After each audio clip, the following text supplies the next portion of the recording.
Good morning everyone, good morning जी। So visible, audible, yes. Good morning, good morning, good morning, good morning everyone, good morning, very good morning to all of you.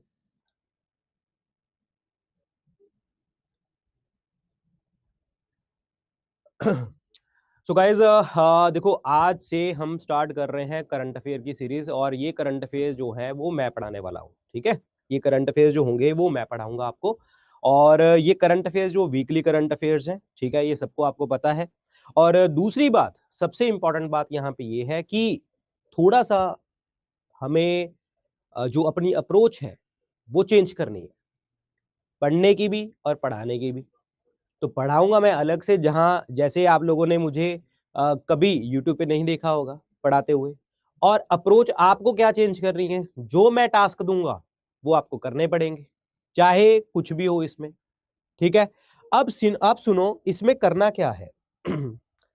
देखो, हम जो भी current affairs पढ़ेंगे ना, जो भी current affairs इस क्लास में हम पढ़ने वाले हैं, तो इस करंट अफेयर्स में मैंने आपको दो टास्क दिए हैं। एक तो कुछ प्रीलिम्स के रिलेटेड, और हो सकता है कि ये प्रीलिम्स की जो चीजें होंगी ये कुछ कुछ बीच में मैं बताता जाऊंगा आपको, और कुछ आप यहाँ पे लाइव में ही आप आंसर दोगे मुझे। ठीक है, और कुछ आपका होमवर्क होगा। Got it. और दूसरा टास्क है हमारा मेंस का। अब करंट अफेयर से मेंस के क्वेश्चंस कैसे होते हैं, और इसको जो है मैं क्वेश्चन दूंगा, ये आपको लिखने पड़ेंगे। ठीक है, आप अपने जो मेंटोर्स हैं आप उनको भेज सकते हो, नहीं तो ये करंट अफेयर्स जो है, ये वाले करंट अफेयर्स के मेंस की आंसर राइटिंग है, ये आप मुझे भी भेज सकते हो। मैंने एक टेलीग्राम चैनल बनाया है। ठीक है, वो टेलीग्राम चैनल का नाम भी मैं आपको बता देता हूं, आप वहां पे जुड़ जाना, सिर्फ पेड वाले बच्चे होंगे वहां पे। ठीक है, और उसका नाम है, हाँ, उसका नाम है, मेंस के जो चैनल का नाम है that is current affairs PCS by doctor Vipin. अभी कोई सब्सक्राइबर नहीं है उस पर, कोई कुछ नहीं है, जस्ट एक ब्रांड न्यू चैनल है टेलीग्राम, जहां पे आप लोग जो है आंसर भेज सकते होंगे मुझे। और आप लोगों के जो आंसर होंगे उसमें बहुत सारे बच्चे हैं, लेकिन करना पड़ेगा। देखो अगेन, करना पड़ेगा आपको। ऐसा नहीं है सिर्फ और सिर्फ मैंने क्वेश्चन दे दिया और आपने बस ठीक है जी घर पे जाके देखेंगे क्या करना नहीं करना, आंसर भेजेंगे। यहां पे मैक्सिमम पार्टिसिपेशन देना अपनी, और इस बैच में, इस चैनल पे जो है, जब आप आंसर भेजेंगे ना तो दूसरे का आंसर भी आप पढ़ेंगे तो आपको पता लगेगा कि आपकी गलतियां कहां हो रही हैं और दूसरे का आंसर बेटर कैसे है। समझ आई बात? तो ये चीज ध्यान रखना। अब हम ये दे दिया ना मैंने, current affairs PCS by doctor Vipin, एक ही मैं ही हूं उसमें। अभी तक मैं पब्लिक नहीं करूंगा इस चीज को। ठीक है, करंट अफेयर पीसीएस ढूंढ लेना, उसमें एक ही सब्सक्राइबर है अभी और वो ही मैं हूं, और ये चैनल आप मिल जाएगा। ठीक है, अरे बाद में ढूंढना यार, बाद में ढूंढना, मुझे मैसेज कर देना, मुझे इंस्टाग्राम पे मैसेज कर देना, मैं शेयर कर दूंगा तुम लोगों को। डोंट वरी एट ऑल, इतनी चीजों की टेंशन नहीं लेते होते। ठीक है, अब आते हैं, पढ़ते हैं यार, आके पढ़ते हैं, पढ़ना जरूरी है। ठीक है, नहीं तो इन चीजों में निकल जाएगा कौन है, क्या है, कैसे है। ठीक है, आओ देखो, इस वीकली करंट अफेयर्स में जो हमारे वीकली करंट अफेयर्स हैं, जो बच्चे आप में, मैंने पहले ही बोला था, मैंने यूट्यूब पे भी बोला है, मैंने ग्रुप पे भी बोला है, जितने बच्चे करंट अफेयर्स पढ़ेंगे, जब मैं आज करंट अफेयर पढ़ा रहा हूं, जितने भी पुराने बच्चे हैं, जितने भी नए बच्चे आएंगे, अगले बैचेस में भी आएंगे, सारी वीडियोस मेरी उनको मिलती चली जाएंगी। आप किसी भी स्टेट से बिलोंग करते हो तो ये करंट अफेयर का जो सेशन है, ये वाला, ये सारा सेशन जो है सभी पेड कोर्सेज के बच्चों को जाएगा। ठीक है, तो देख लेना, बाकी जो भी बच्चे हैं आप बता देना उनको। ये बाद में करते हैं, क्या है क्या है, क्या पढ़ना है क्या नहीं पढ़ना। सीधा बात आते हैं यहाँ पे। तो यहाँ पे जो फर्स्ट न्यूज है हमारी ये, कि जो इंडिया में माइग्रेशन है वो बहुत ज्यादा स्लो होता चला जा रहा है, ये प्राइम मिनिस्टर एडवाइजरी बॉडी ने हमें बोला है। और वो माइग्रेशन जो कम हो रहा है, वो कितना कम हो रहा है, वो हो रहा है 11.78%। 11.78%। जो 2023 में इन्होंने डेटा रिलीज किया है, 2023 का, that is prime minister advisory body ने ये डेटा रिलीज किया है। Now the thing is, just a second, उसमें वो है चेंज करने वाला, मंगवाओ फिर, हाँ मंगवाओ उनसे। तो यहां पे सीन ये है कि जो ये रिपोर्ट आई है प्राइम मिनिस्टर एडवाइजरी बॉडी की, एंड ये एक रिपोर्ट है जी जिसका नाम है 400 मिलियन ड्रीम्स। इस 400 मिलियन ड्रीम्स रिपोर्ट में बताया गया है कि जो डेटा है वो किस तरीके का डेटा आया, कम हुए, ज्यादा हुए, ये वगैरह। और दूसरी बात ये बताई गई कि माइग्रेशन जो है वो हमें 2023 में कम देखने को मिली। अब सबसे इंपॉर्टेंट बात ये आ जाती है कि यहां पे आपका सबसे इंपॉर्टेंट चीज कि इसके रीजंस क्या होते हैं। जो माइग्रेशन होती है एक जगह से दूसरी जगह, वो उसके रीजन क्या होते हैं। सबसे पहले तो आप खुद सोचो, आप एक जगह से दूसरी जगह पे क्यों जाओगे? पहली, एजुकेशन अपॉर्चुनिटी। अगर आपको एजुकेशन अच्छी नहीं मिल रही, दूसरी जगह पे अच्छी मिल रही है, आप विलिंग है, आप पे कर सकते हैं, आप जाएंगे। दूसरा, आपने पढ़ाई तो कर ली, दूसरी जगह पे आपको अपनी जगह पे जॉब ही नहीं मिल रही, आपको दूसरी स्टेट में जाना पड़ेगा, तो करियर एनहांसमेंट। थर्ड, जहां पे आप रह रहे हैं वहां पे बहुत ज्यादा ओवर पॉपुलेशन हो रहा है, जिससे आपको एक तरह से ऐसे नहीं कहूंगा घुटन, बट अदरवाइज जो एक सेकेंड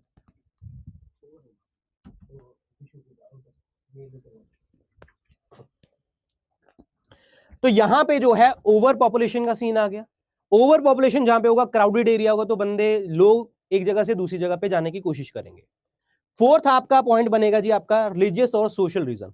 नहीं भाई ठीक है, मैं हिंदू हूं, वहां पे मुस्लिम लोग रहते हैं, वहां पे मैं मुस्लिम हूं, वहां पे बहुत हिंदू धर्म के लोग रहते हैं, मैं क्रिश्चियन हूं, वहां पे और कोई धर्म के लोग रहते हैं, ये भी रीजन हो सकता है। मेरी सोसाइटी, मेरा खान पान उनके खान पान जैसा नहीं है, तो ऑब्वियसली एक जगह से दूसरी जगह पे पर्सन शिफ्ट हो जाएगा। और या फिर गरीबी बहुत ज्यादा चल रही है, पॉवर्टी, गरीबी है, ऑब्वियसली अगर मैं विलिंग हूं, मेरे पास पैसा है, तो मैं गरीबी वाली जगह पे क्यों रहूंगा। एंड बेटर हेल्थ केयर, सबसे इंपॉर्टेंट। अब हेल्थ केयर है, लेट सपोज आप छोटे से गांव में रहते हो और आपको पता है कि वहां आप पैसे हैं, आपके पास सब कुछ है, लेकिन आप गांव में रहते हो, वहां पे क्या है, हेल्थ, प्राइमरी हेल्थ केयर ही है। लेकिन अब क्या है, आपको पता है कि आपके घर में कोई बड़ा मतलब कोई बड़ा बुजुर्ग जो भी है वो एक पेशेंट है, तो आप, क्या लगता है आपको कि आप पैसे वाले भी हो, पैसा भी है आपके पास, आप उस जगह पे रहेंगे? नहीं। जहां पे आपको हेल्थ केयर सर्विसेज ज्यादा मिलेंगी वहां पे आप जाएंगे। पॉलिटिकल कॉजेज भी हो सकते हैं। पॉलिटिकल कॉजेज में किसी पार्टी का सपोर्ट ना सपोर्ट, जहां पे बहुत ज्यादा पॉलिटिकल चीजें चल रही हो, तो वहां पे भी आप रहना पसंद नहीं करेंगे। एंड वॉर और कॉन्फ्लिक्ट जोन, आप बॉर्डर एरिया देख लो, बॉर्डर एरिया पे सबसे कम पॉपुलेशन होती है। कॉन्फ्लिक्ट वाला पार्ट वही सेम। इन्वायरमेंटल फैक्टर्स, कहीं पे पानी अच्छा नहीं है, कहीं पे बारिश नहीं होती, कहीं पे ठंड ज्यादा पड़ती है, कहीं पे धूप ज्यादा आती है, इन्वायरमेंटल फैक्टर्स।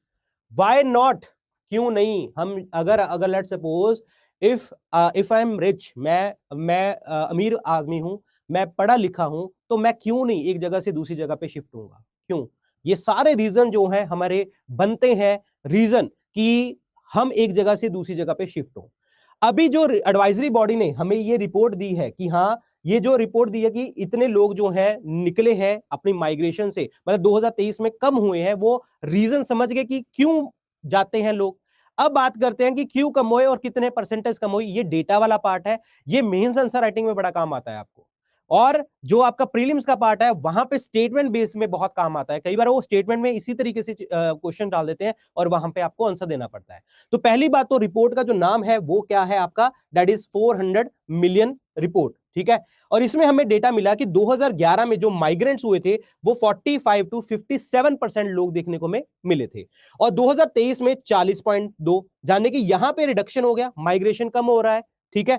अब दूसरी बात अगर बात करी जाए कि टेलीकॉम डेटा के अकॉर्डिंग, जब आप टेलीफोन यूज करते हैं तो ऑब्वियसली बात है, नई जगह पे जाके नया सिम लेते हैं, नया काम करते हैं, जो भी है, नया नंबर लेते हैं, तो टेलीकॉम डेटा के अकॉर्डिंग जो है अप्रैल जून ऐसा महीना था जहां पे सबसे ज्यादा हाईएस्ट मूवमेंट देखने को मिलती थी, और दूसरा महीना होता है नवंबर से दिसंबर, जहां पे माइग्रेशन सबसे ज्यादा देखने को हमें मिलती है। लेकिन हमारे यहां पे तो उल्टा सीन चल रहा है, 45.57% जो है 2011 में थे, और 2023 में 40.2, यानी कि 4-5% के आसपास डिक्रीज देखने को हमें मिल रहा है यहां पे, ठीक है।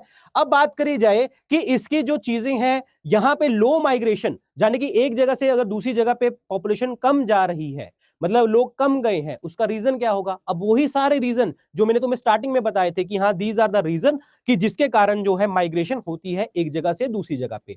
अब सीन यहां पे ये है कि इसमें माइग्रेशन जो कम हुई है वो क्यों होगा? क्योंकि आपको पब्लिक सर्विसेज मिल रही है, इकोनॉमिक अपॉर्चुनिटी है। सीधी सी बात है कि आपको हेल्थ केयर सर्विसेज मिल रही है, आपके पास पैसा है, आपको आप गवर्नमेंट जॉब लगा लो, प्राइवेट जॉब्स लगा लो, वहां पे ज्यादा मिल रही है, हर एरिया में पहुंच रही है, सर्विसेज है, हेल्थ है, एजुकेशन है, पानी है, कुछ भी इस तरीके की कोई प्रॉब्लम जो है अब आपके लोकल एरियाज में नहीं देखने को मिल रही, जिसके कारण जो है लोग एक जगह से दूसरी जगह पे शिफ्ट होना कम हो रहे हैं। तो दिस वाज द रीजन कि हां ये आपका रीजन है कम होने का, ये रीजन है आपका कम होने का कि यहां पे पॉपुलेशन कम जा रही है। ये डेटा निकल के आया हमारा एडवाइजरी बॉडी के द्वारा। अब बात करी जाए यहां पे 2011 के जो माइग्रेशन रेट परसेंटेज था, यहां पे परसेंटेज है ध्यान रखना, 2011 में 37.64% था, 2033 में 28.88% देखने को में मिल रहा था। अब यहां पे देखिए जी ये डेटा निकाला है 2011 में 11% मतलब हमें डिक्रीज कितना हुआ 11.78% फ्रॉम 45.57 करोड़ जो 2011 में लोग शिफ्ट हुए थे, अब आ चुकी हैं 40.20 करोड़ 2023 में। मतलब आपका डेटा जो रिड्यूस हुआ वो 11.78% डिक्रीज हो जाता है।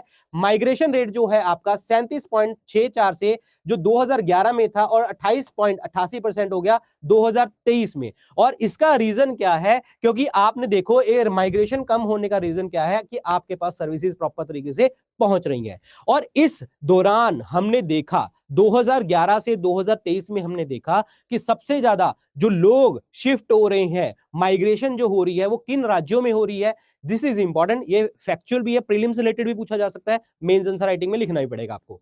वेस्ट बंगाल, राजस्थान एंड कर्नाटका, यहां पे आपको माइग्रेशन अराइवल जो है सबसे ज्यादा देखने को आपको मिल रहा है।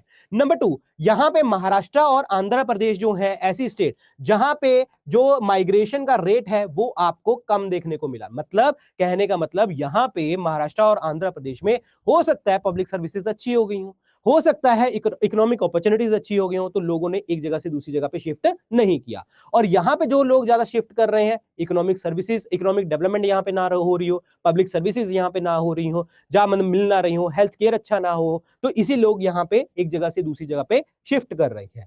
अब यहां पे अगर देखा जाए इस डेटा के अकॉर्डिंग सबसे टॉप डिस्ट्रिक्ट जो है जहां पे माइग्रेंट्स जो है अट्रैक्ट हुए हैं, सबसे जाने मतलब वहां पे लोग सबसे ज्यादा गए हैं, मुंबई बेंगलुरु, हावड़ा, सेंट्रल दिल्ली एंड हैदराबाद। और ये पीक पीरियड मैंने आपको बताया था अप्रैल से जून, और दूसरा पीक पीरियड होता है नवंबर से दिसंबर, क्योंकि फेस्टिवल और फैमिली इवेंट्स देखने को हमें मिलते हैं। और एक सबसे बड़ा इंपैक्ट ये पड़ता है पेंडेमिक इंपैक्ट। पेंडेमिक में एक जगह से दूसरी जगह पे लोग गए थे, लोगों का वर्क फ्रॉम होम हो गया है, लोगों को अपने एरियाज में जॉब्स मिल गई हैं, इसीलिए ये रिडक्शन हमें देखने को मिला।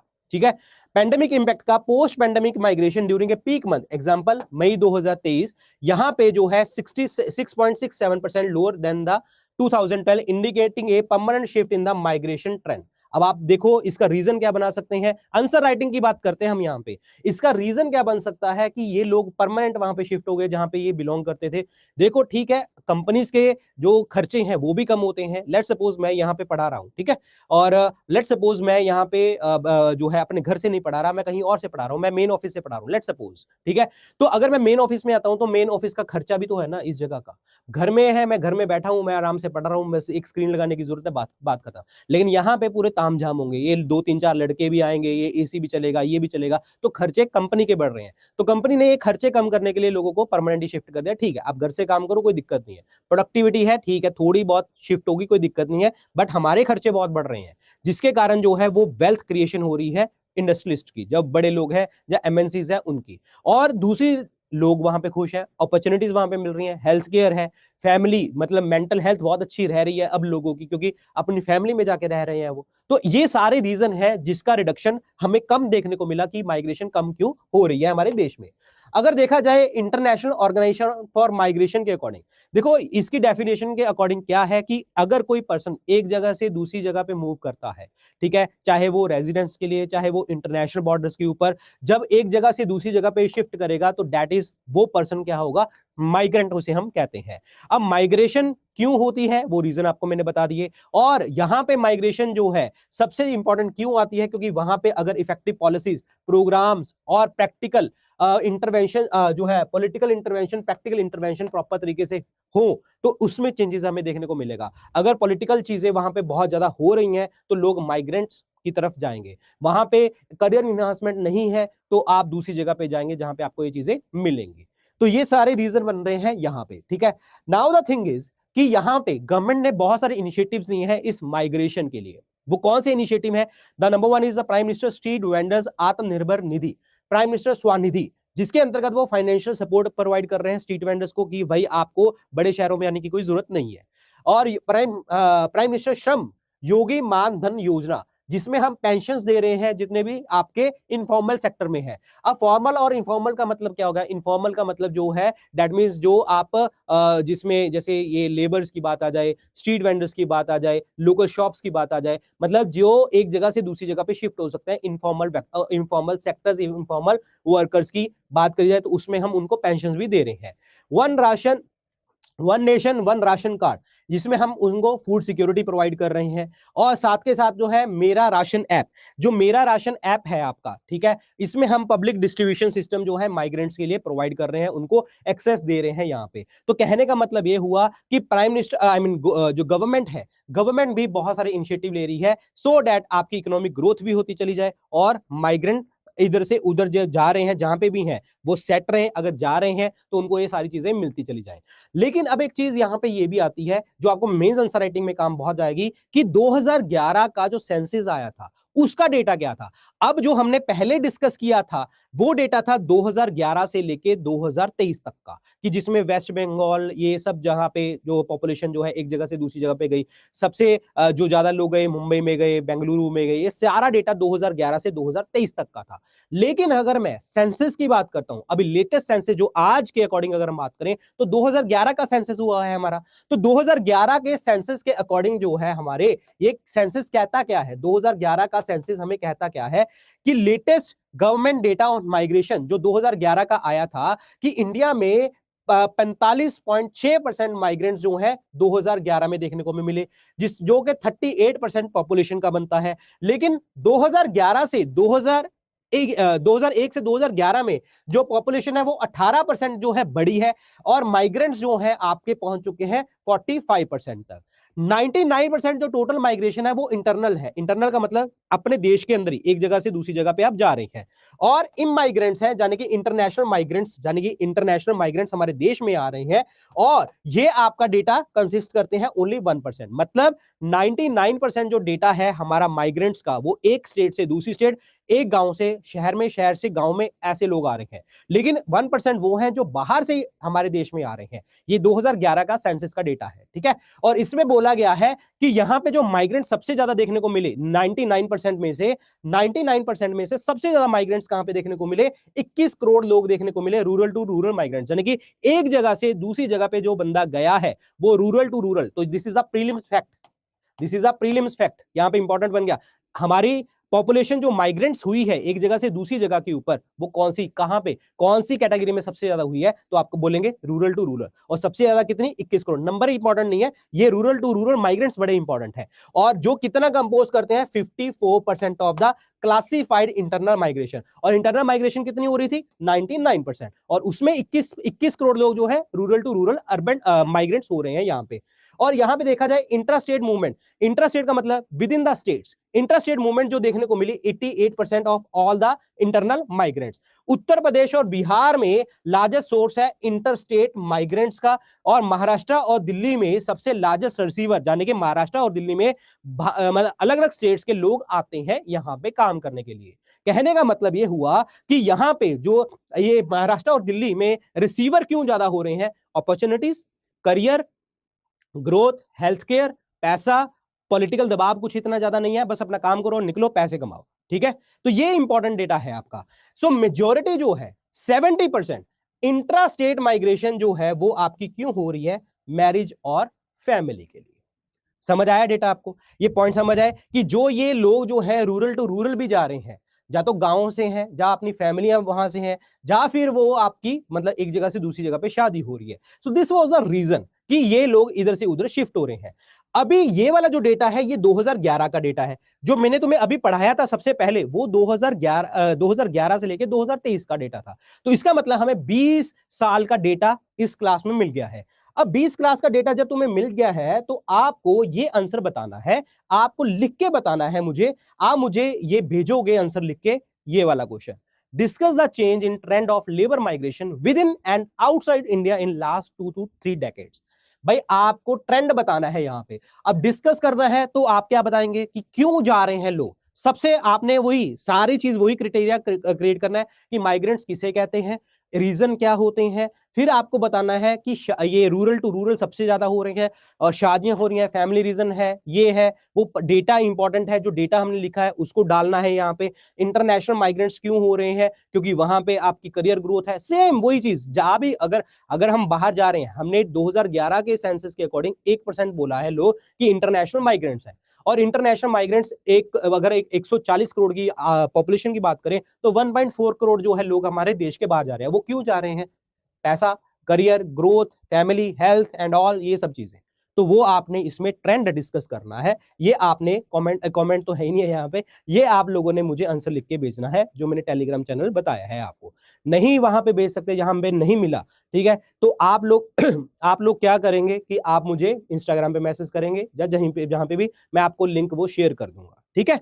और एक प्रीलिम्स का क्वेश्चन है आपका, जो आपने खुद से लिख लेना है। ये पीडीएफ जहां पे मैं ये आपको साफ सुथरी पीडीएफ में मिलेगी, और जो मैंने लिख रहा हूं ना ये वाली पीडीएफ भी आपको मिलेगी कि हाँ यहाँ पे क्या है, यहाँ पे क्या है, कुछ भी लिख रहा हूं ना मैं, वो पीडीएफ में मैं आपको दिला दूंगा। तो टेंशन नहीं लेनी किसी चीज की, ठीक है। अब क्वेश्चन आपका प्रीलिम्स का क्वेश्चन ये है कि इंटरनेशनल ऑर्गेनाइजेशन फॉर माइग्रेशन के हेडक्वार्टर्स कहां पे है, ये आपने बताना है मुझे, ठीक है। तो लेकिन मैंने कहा ना कि आपको मैं मेहनत करवाऊंगा, मैं मेहनत करूंगा नहीं, मेहनत करवाऊंगा। समझ आई बात, मैं कर तो रहा ही हूं लेकिन आपसे भी करवानी है मुझे, तो ये चीज ध्यान रखना। ये आपका पहला न्यूज था, तो समझ आया आपको, पहले ये बताओ मुझे ये आपको समझ में आया?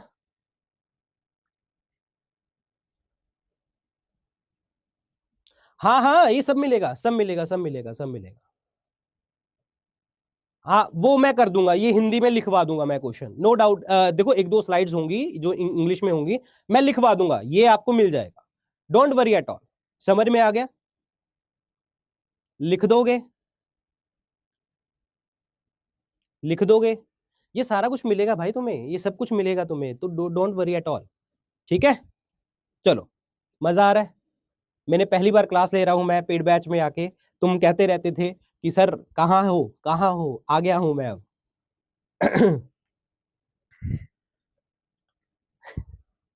हाँ ठीक है, चलिए आगे बढ़ते हैं, ठीक है। बस बस बस कमेंट बंद कर दो, अब आओ क्लास पे, अपने दूसरे वाली क्लास, दूसरे न्यूज पे चलते हैं। चलिए जी, अब सेकंड न्यूज है हमारी इन्वायरमेंट के रिलेटेड। यहां पे ग्राउंड वाटर का इशू देखने को हमें मिला। अब ग्राउंड वाटर का जो इशू है वो क्या देखने को मिला कि ये बोलते हैं कि जो ग्राउंड वाटर है वो बढ़ चुका है, रिचार्ज हो गया है, कितना, 15 बिलियन क्यूबिक मीटर। और इसका जो एक्सट्रैक्शन है, जो हम पानी निकाल रहे थे ग्राउंड वाटर, वो कम हो गया है 3 बिलियन क्यूबिक मीटर से। तो कहने का मतलब इंपॉर्टेंट बन गया हमारा ग्राउंड वाटर डेटा, बड़ा इंपॉर्टेंट होगा जो मेंस में आपको लिखने में बहुत काम आएगा, ठीक है। क्योंकि आपके इश्यूज आते हैं, सोशल इश्यूज या आपके एनवायरमेंटल इश्यूज, वहां पे पेपर में काम आता है, ठीक है। चलिए न्यूज क्या है, जल शक्ति मिनिस्ट्री ने ये वर्ड यूज किया है कि ग्राउंड वाटर रिपोर्ट आई है जी 2024 की। इसमें लेटेस्ट हमें ट्रेंड देखने को मिले कि ग्राउंड वाटर जो है 15 बिलियन क्यूबिक मीटर जो है वो रिचार्ज हो गया, और उसका एक्सट्रैक्शन जो है 3 बिलियन क्यूबिक मीटर कम हो गया। ये असेसमेंट जो करी है वो किसने करी है, central ground water board under the union ministry of जल शक्ति। और इसके साथ कोलैबोरेट किया है किसने, राज्यों ने और यूनियन टेरिटरीज ने कोलैबोरेशन करी है।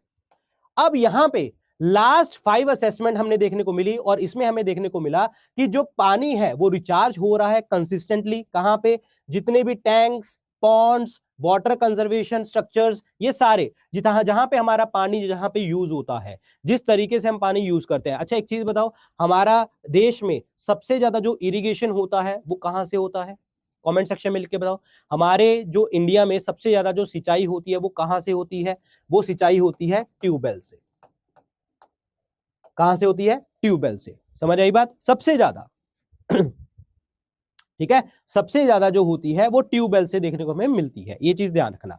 अब बात करते हैं यहां पे रिचार्ज जो है टैंक से, पॉन्ड से, जितनी भी वाटर कंजर्वेशन बॉडीज हैं वो बढ़ा जी आपका 11.36 बिलियन क्यूबिक मीटर सिंस 2017 और फ्रॉम 13.98 से 25.3 बिलियन क्यूबिक मीटर बढ़ चुका है 2024 में। और परसेंटेज जो असेसमेंट यूनिट देखने को मिली कि इसमें जो परसेंटेज है रिजर्व्ड कैटेगरी के अंतर्गत इंक्रीज हुआ 62.6% इन 2017 टू 73.4% इन 2024, जाने के ये जो है 2023 में पहुंच चुका था, जाने के 73.14 2023 में।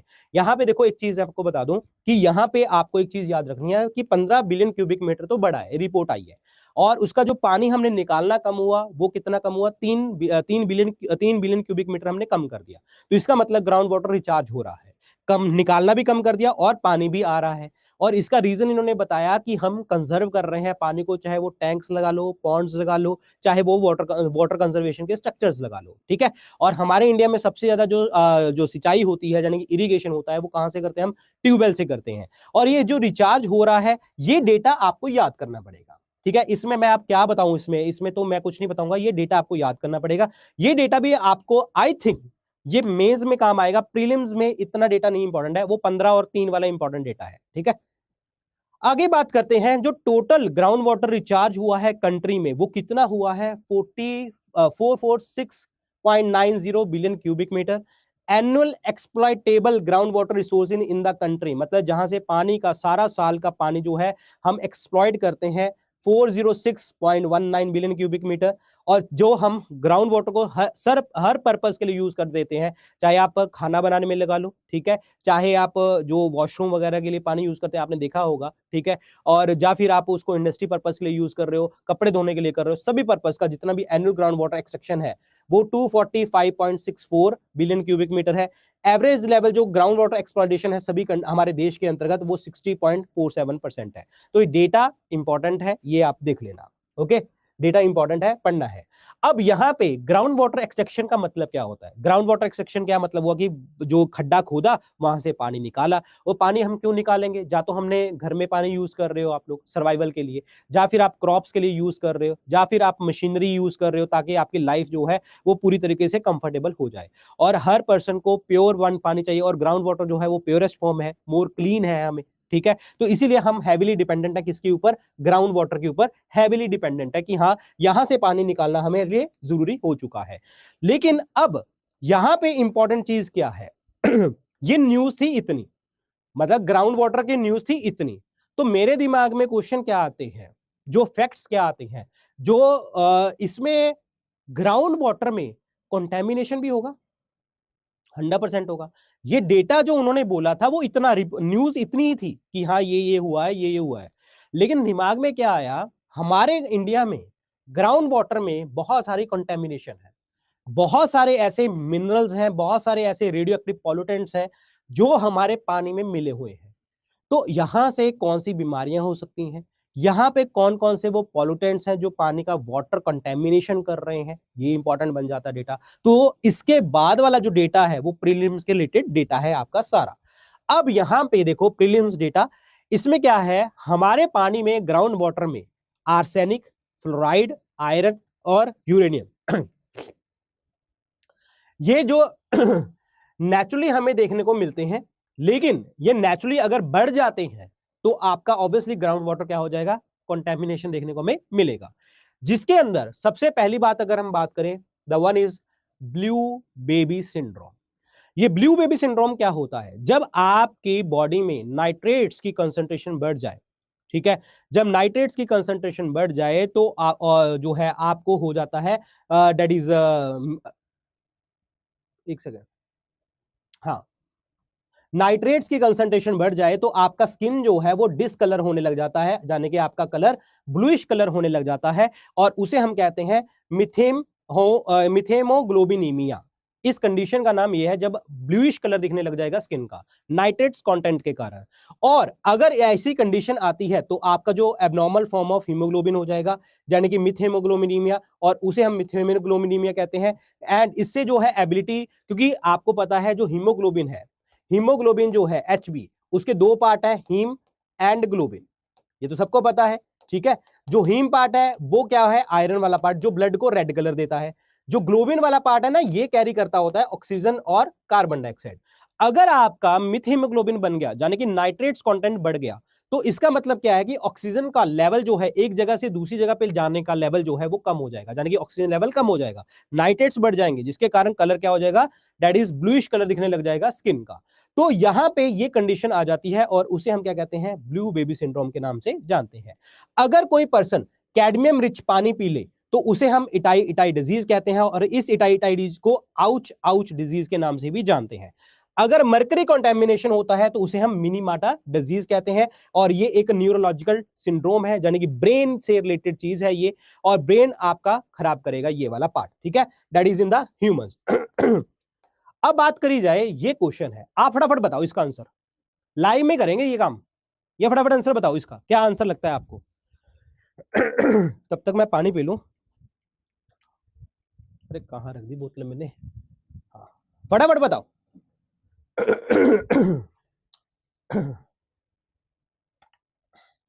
फटाफट बताओ इसका आंसर।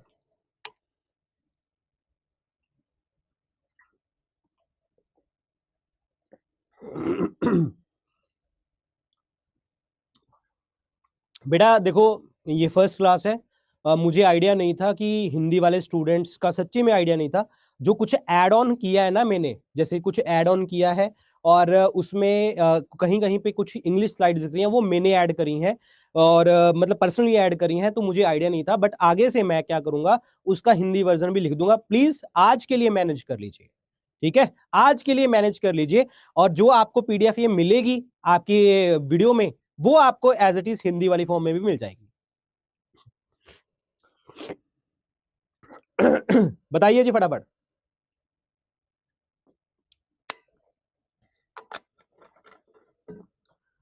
देखो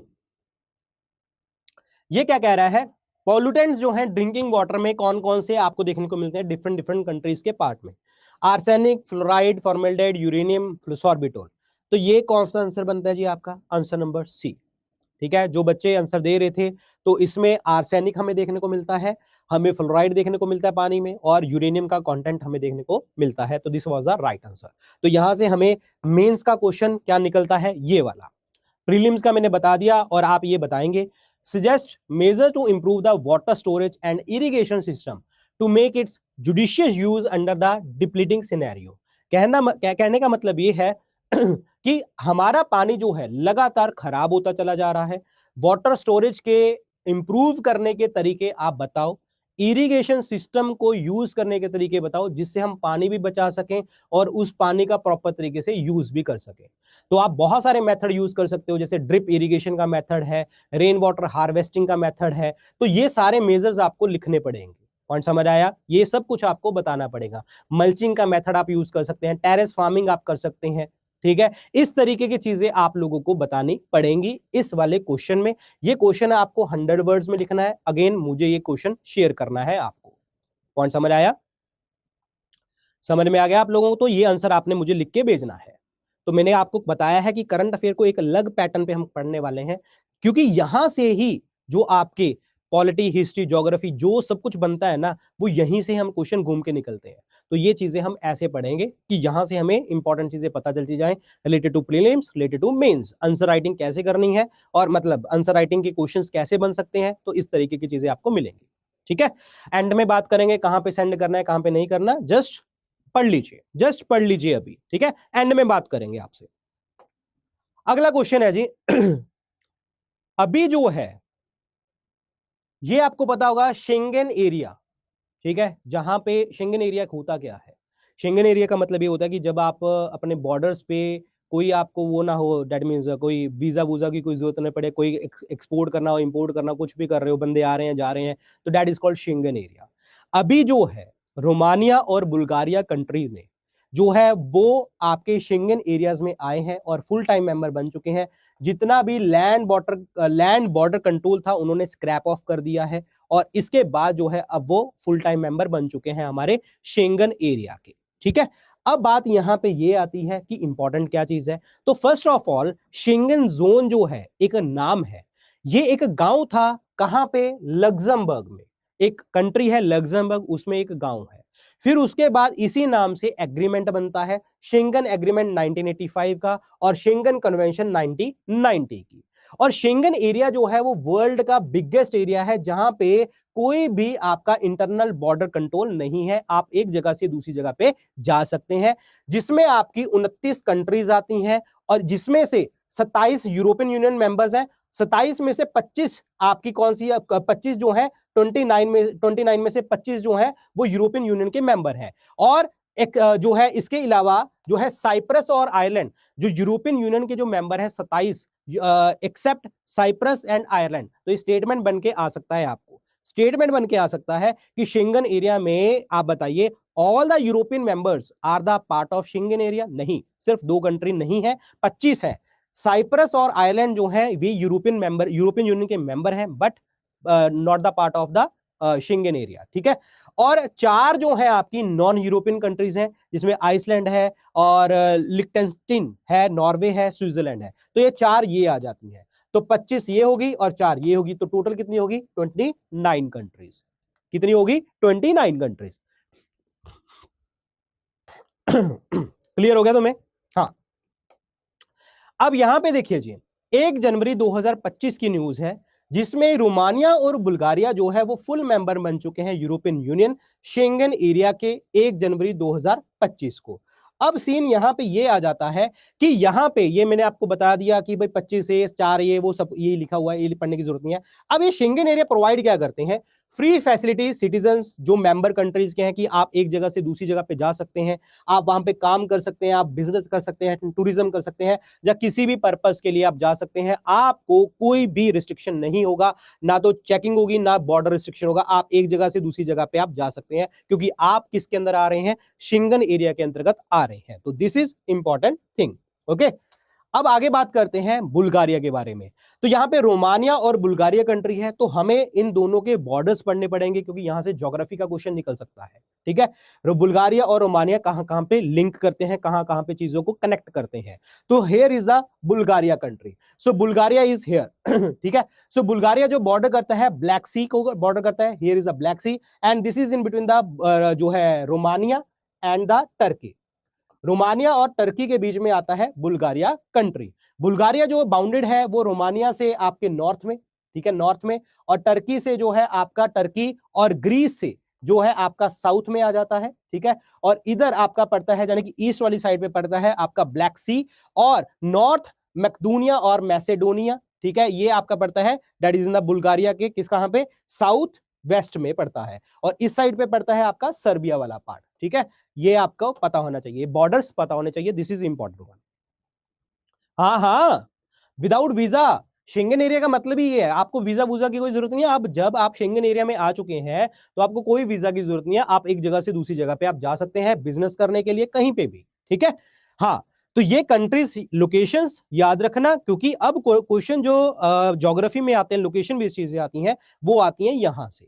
ठीक है, आपके न्यूज में क्या क्या चीजें आ रही हैं। अब सेकंड कंट्री हमारी थी Romania, so here is the Romania. अब रोमानिया के साइड पे देखो जी क्या लग रहा है, ये लग रहा है हंगरी। ठीक है, यहां पे साउथ में बुल्गारिया और इधर लग रहा है ब्लैक सी, और इधर मोल्दोवा और इधर सर्बिया और कोसोवो, ये सारी कंट्रीज इस तरीके से लग रही हैं। अब पढ़ते हैं, ये देखो रोमानिया जो है बाउंडेड है यूक्रेन से, यूक्रेन इधर है, मोल्दोवा यूक्रेन यहां पे। ठीक है, Ukraine to the north, Moldova to the north east, Black Sea to the south east, Bulgaria to the south, Serbia to the south west and Hungary to the west. ये सारी यहीं पे चीजें जो मैंने आपको बताई हैं, ये वाली चीजें आपको देखने को मिलती हैं, ये पीडीएफ आपको मिल जाएगी। ठीक है जी, no checking at all, yes बिल्कुल सही। अब बात करते हैं कि शेंगन एरिया जो है एक एग्रीमेंट था, जैसे हमने बात करी थी, ये एग्रीमेंट साइन हुआ था 1985 में, और किसके द्वारा? 5 मेंबर कंट्री के द्वारा जो यूरोपियन इकोनॉमिक कम्युनिटी का हिस्सा बनते हैं। यूरोपियन इकोनॉमिक कम्युनिटी का मतलब यह है कि जो यूरोपियन इकोनॉमी को देखते थे उस टाइम पे 1985 में, और वो कौन कौन सी कंट्रीज थी आपकी? Belgium, France, Germany, Luxembourg and Netherland. ये 5 कंट्रीज जो हैं यूरोपियन इकोनॉमिक कंट्री कम्युनिटी का हिस्सा बनते हैं। ये एक एग्रीमेंट साइन करते हैं शेंगन एरिया का, जिसमें ये कहते हैं कि अगर हमने यूरोपियन यूनियन को स्ट्रांग करना है तो हमारे जो लोग एक जगह से दूसरी जगह पे काम के लिए जाएं, पैसे के लिए जाएं, या फिर आप टूरिज्म पर्पस के लिए जाएं, तो उनको कोई दिक्कत नहीं आनी चाहिए। तो हम यूरोपियन यूनियन को एक स्ट्रांग एरिया बना सकते हैं यहाँ पे, जिसमें हम प्रॉपर तरीके से कोई बॉर्डर चेकिंग ना हो, कोई रिस्ट्रिक्शन ना हो, कोई पर्सन एक जगह से दूसरी जगह पे जा सकता है। और कोई भी सर्विसेज है, अगर हमने कोई गुड्स पहुंचानी है, अगर लेट सपोज हम यूरोपियन यूनियन का मेंबर है, तो एक जगह से दूसरी जगह पे कोई चीज मंगवानी है तो हमें कोई मतलब कॉस्टिंग ना लगानी पड़े उस पे, जिससे क्या होगा? हमारा ट्रेड भी बढ़ेगा, लोगों की सर्विस, लोगों के लिए सर्विसेज भी अच्छी होंगी, और लोग खुश रहेंगे मेनली, लोग खुश रहेंगे मेनली। ये आपका मेन कॉन्सेप्ट है यहाँ पे शेंगन एरिया का। यहाँ पे देखो जी क्या है, बॉर्डर फ्री एरिया यूरोप में, जो लोगों को गुड सर्विसेज, कैपिटल्स और शेंगन जोन के अंतर्गत आप पहुंचाएंगे, और जो है आपकी चेकिंग वगैरह सब कुछ यहाँ पे खत्म हो जाएगा। तो this was the main purpose. Okay, आगे बात करते हैं। जैसे मैंने आपको बताया कि 1985 में इन 5 मेंबर्स ने ज्वाइन किया था, फिर उसके बाद धीरे धीरे एक्सपैंड होता गया, और अब टोटल कितनी बन जाती हैं कंट्रीज? 29, जिसमें 25 यूरोपियन यूनियन की हैं और 4 अलग हैं। और वो 4 नॉन यूरोपियन यूनियन कंट्रीज कौन सी हैं? ये वाली हैं जो हमने डिस्कस करी थी। क्लियर? तो this was the part, Schengen area वाला पार्ट। ठीक है, तो ये जो न्यूज थी आपकी, ये बहुत ज्यादा इंपॉर्टेंट न्यूज थी, यहाँ पे मेंस के क्वेश्चन भी निकलते थे। ठीक है, अब हम डिस्कस करेंगे कुछ पार्ट नेशनल न्यूज का। यहां पे भी कुछ मैंने क्वेश्चन बनाए हैं जो आपको नेशनल इश्यूज के रिलेटेड आपके क्वेश्चन पूछे जा सकते हैं, मेंस के रिलेटेड, प्रीलिम्स के रिलेटेड, वो ध्यान रखना। और एक चीज ध्यान रखना, मैं हमेशा बात कर रहा हूं, आपको बार बार बात कर रहा हूं, जहां पे मैं बोल रहा हूं ना this is a very important fact for the prelims, तो उसको नोट डाउन करते रहना। ये पीडीएफ तो मिल ही जाएगी, बट दिमाग खुला रखना, कान खुले रखना। ठीक है, चलिए आगे बढ़ते हैं। गुजरात के सीएम ने लॉन्च किया स्वर प्लेटफॉर्म। ये स्वर प्लेटफॉर्म क्या है? स्वर प्लेटफॉर्म का मतलब यह है कि कोई बंदा अगर लिखना नहीं जानता, ठीक है, बोलना जानता है, बोल के आपका टेक्स्ट लिखा जाएगा, स्वर प्लेटफॉर्म। तो इससे आपको फायदा क्या होने वाला है? जितने भी गरीब लोग हैं, जितने भी अनपढ़ लोग हैं, उनको फायदा होगा। वो अपनी चीज जो है वो सामने वाले पर्सन के पास रख पाएंगे, और एट द एंड जो कम्युनिकेशन है और भी इजी हो जाएगा, काम अच्छा हो जाएगा। तो गुजरात के सीएम ने लैंग्वेज बैरियर को खत्म करने के लिए एक प्लेटफॉर्म लॉन्च किया है जिसका नाम है स्वर। अब ये स्वर जो लॉन्च किया था, ये गुड गवर्नेंस डे के ऊपर लॉन्च किया गया था, यानी कि 25 दिसंबर को लॉन्च किया गया था, और सिटीजन का पार्टिसिपेशन इसमें बहुत ज्यादा जरूरी है, इसीलिए लॉन्च किया गया है। गुड गवर्नेंस डे हम किसकी बर्थ एनिवर्सरी के ऊपर सेलिब्रेट करते हैं? दैट इज अटल बिहारी वाजपेयी जी की बर्थ एनिवर्सरी के ऊपर, that is 25 December, that is 25 December. Okay, अब बात यह है कि स्वर का मतलब क्या होता है? This is a speech and text analysis resource. बोलेंगे, अपने आप टेक्स्ट लिख के आ जाएगा, और इसमें हम एक आर्टिफिशियल सिस्टम का यूज करने वाले हैं जिसका नाम है भाषिनी। और इसको डेवलप किसने किया है? गुजरात के चीफ मिनिस्टर ऑफिस ने। और भाषिनी टीम जो ministry of electronics and information technology के साथ रिलेट करती है, इन दोनों ने कोलैबोरेशन करी है, और प्रॉपर तरीके से जो पर्सन बोलेगा उसके साथ जो है वो टेक्स्ट लिख के आ जाएगा। तो इसमें भाषिनी एआई का यूज किया गया है, ये आपको याद रखना है। ठीक है, और इससे फायदा क्या होगा? इससे फायदा ये होगा कि जो लैंग्वेज बैरियर है वो दिक्कत नहीं आएगी। कोई भी पर्सन बाहर से आता है, जहां से भी आता है, वो अपना कुछ बोलेगा, उसमें वो उस तरीके की टाइपिंग अपने आप निकल के आ जाएगी।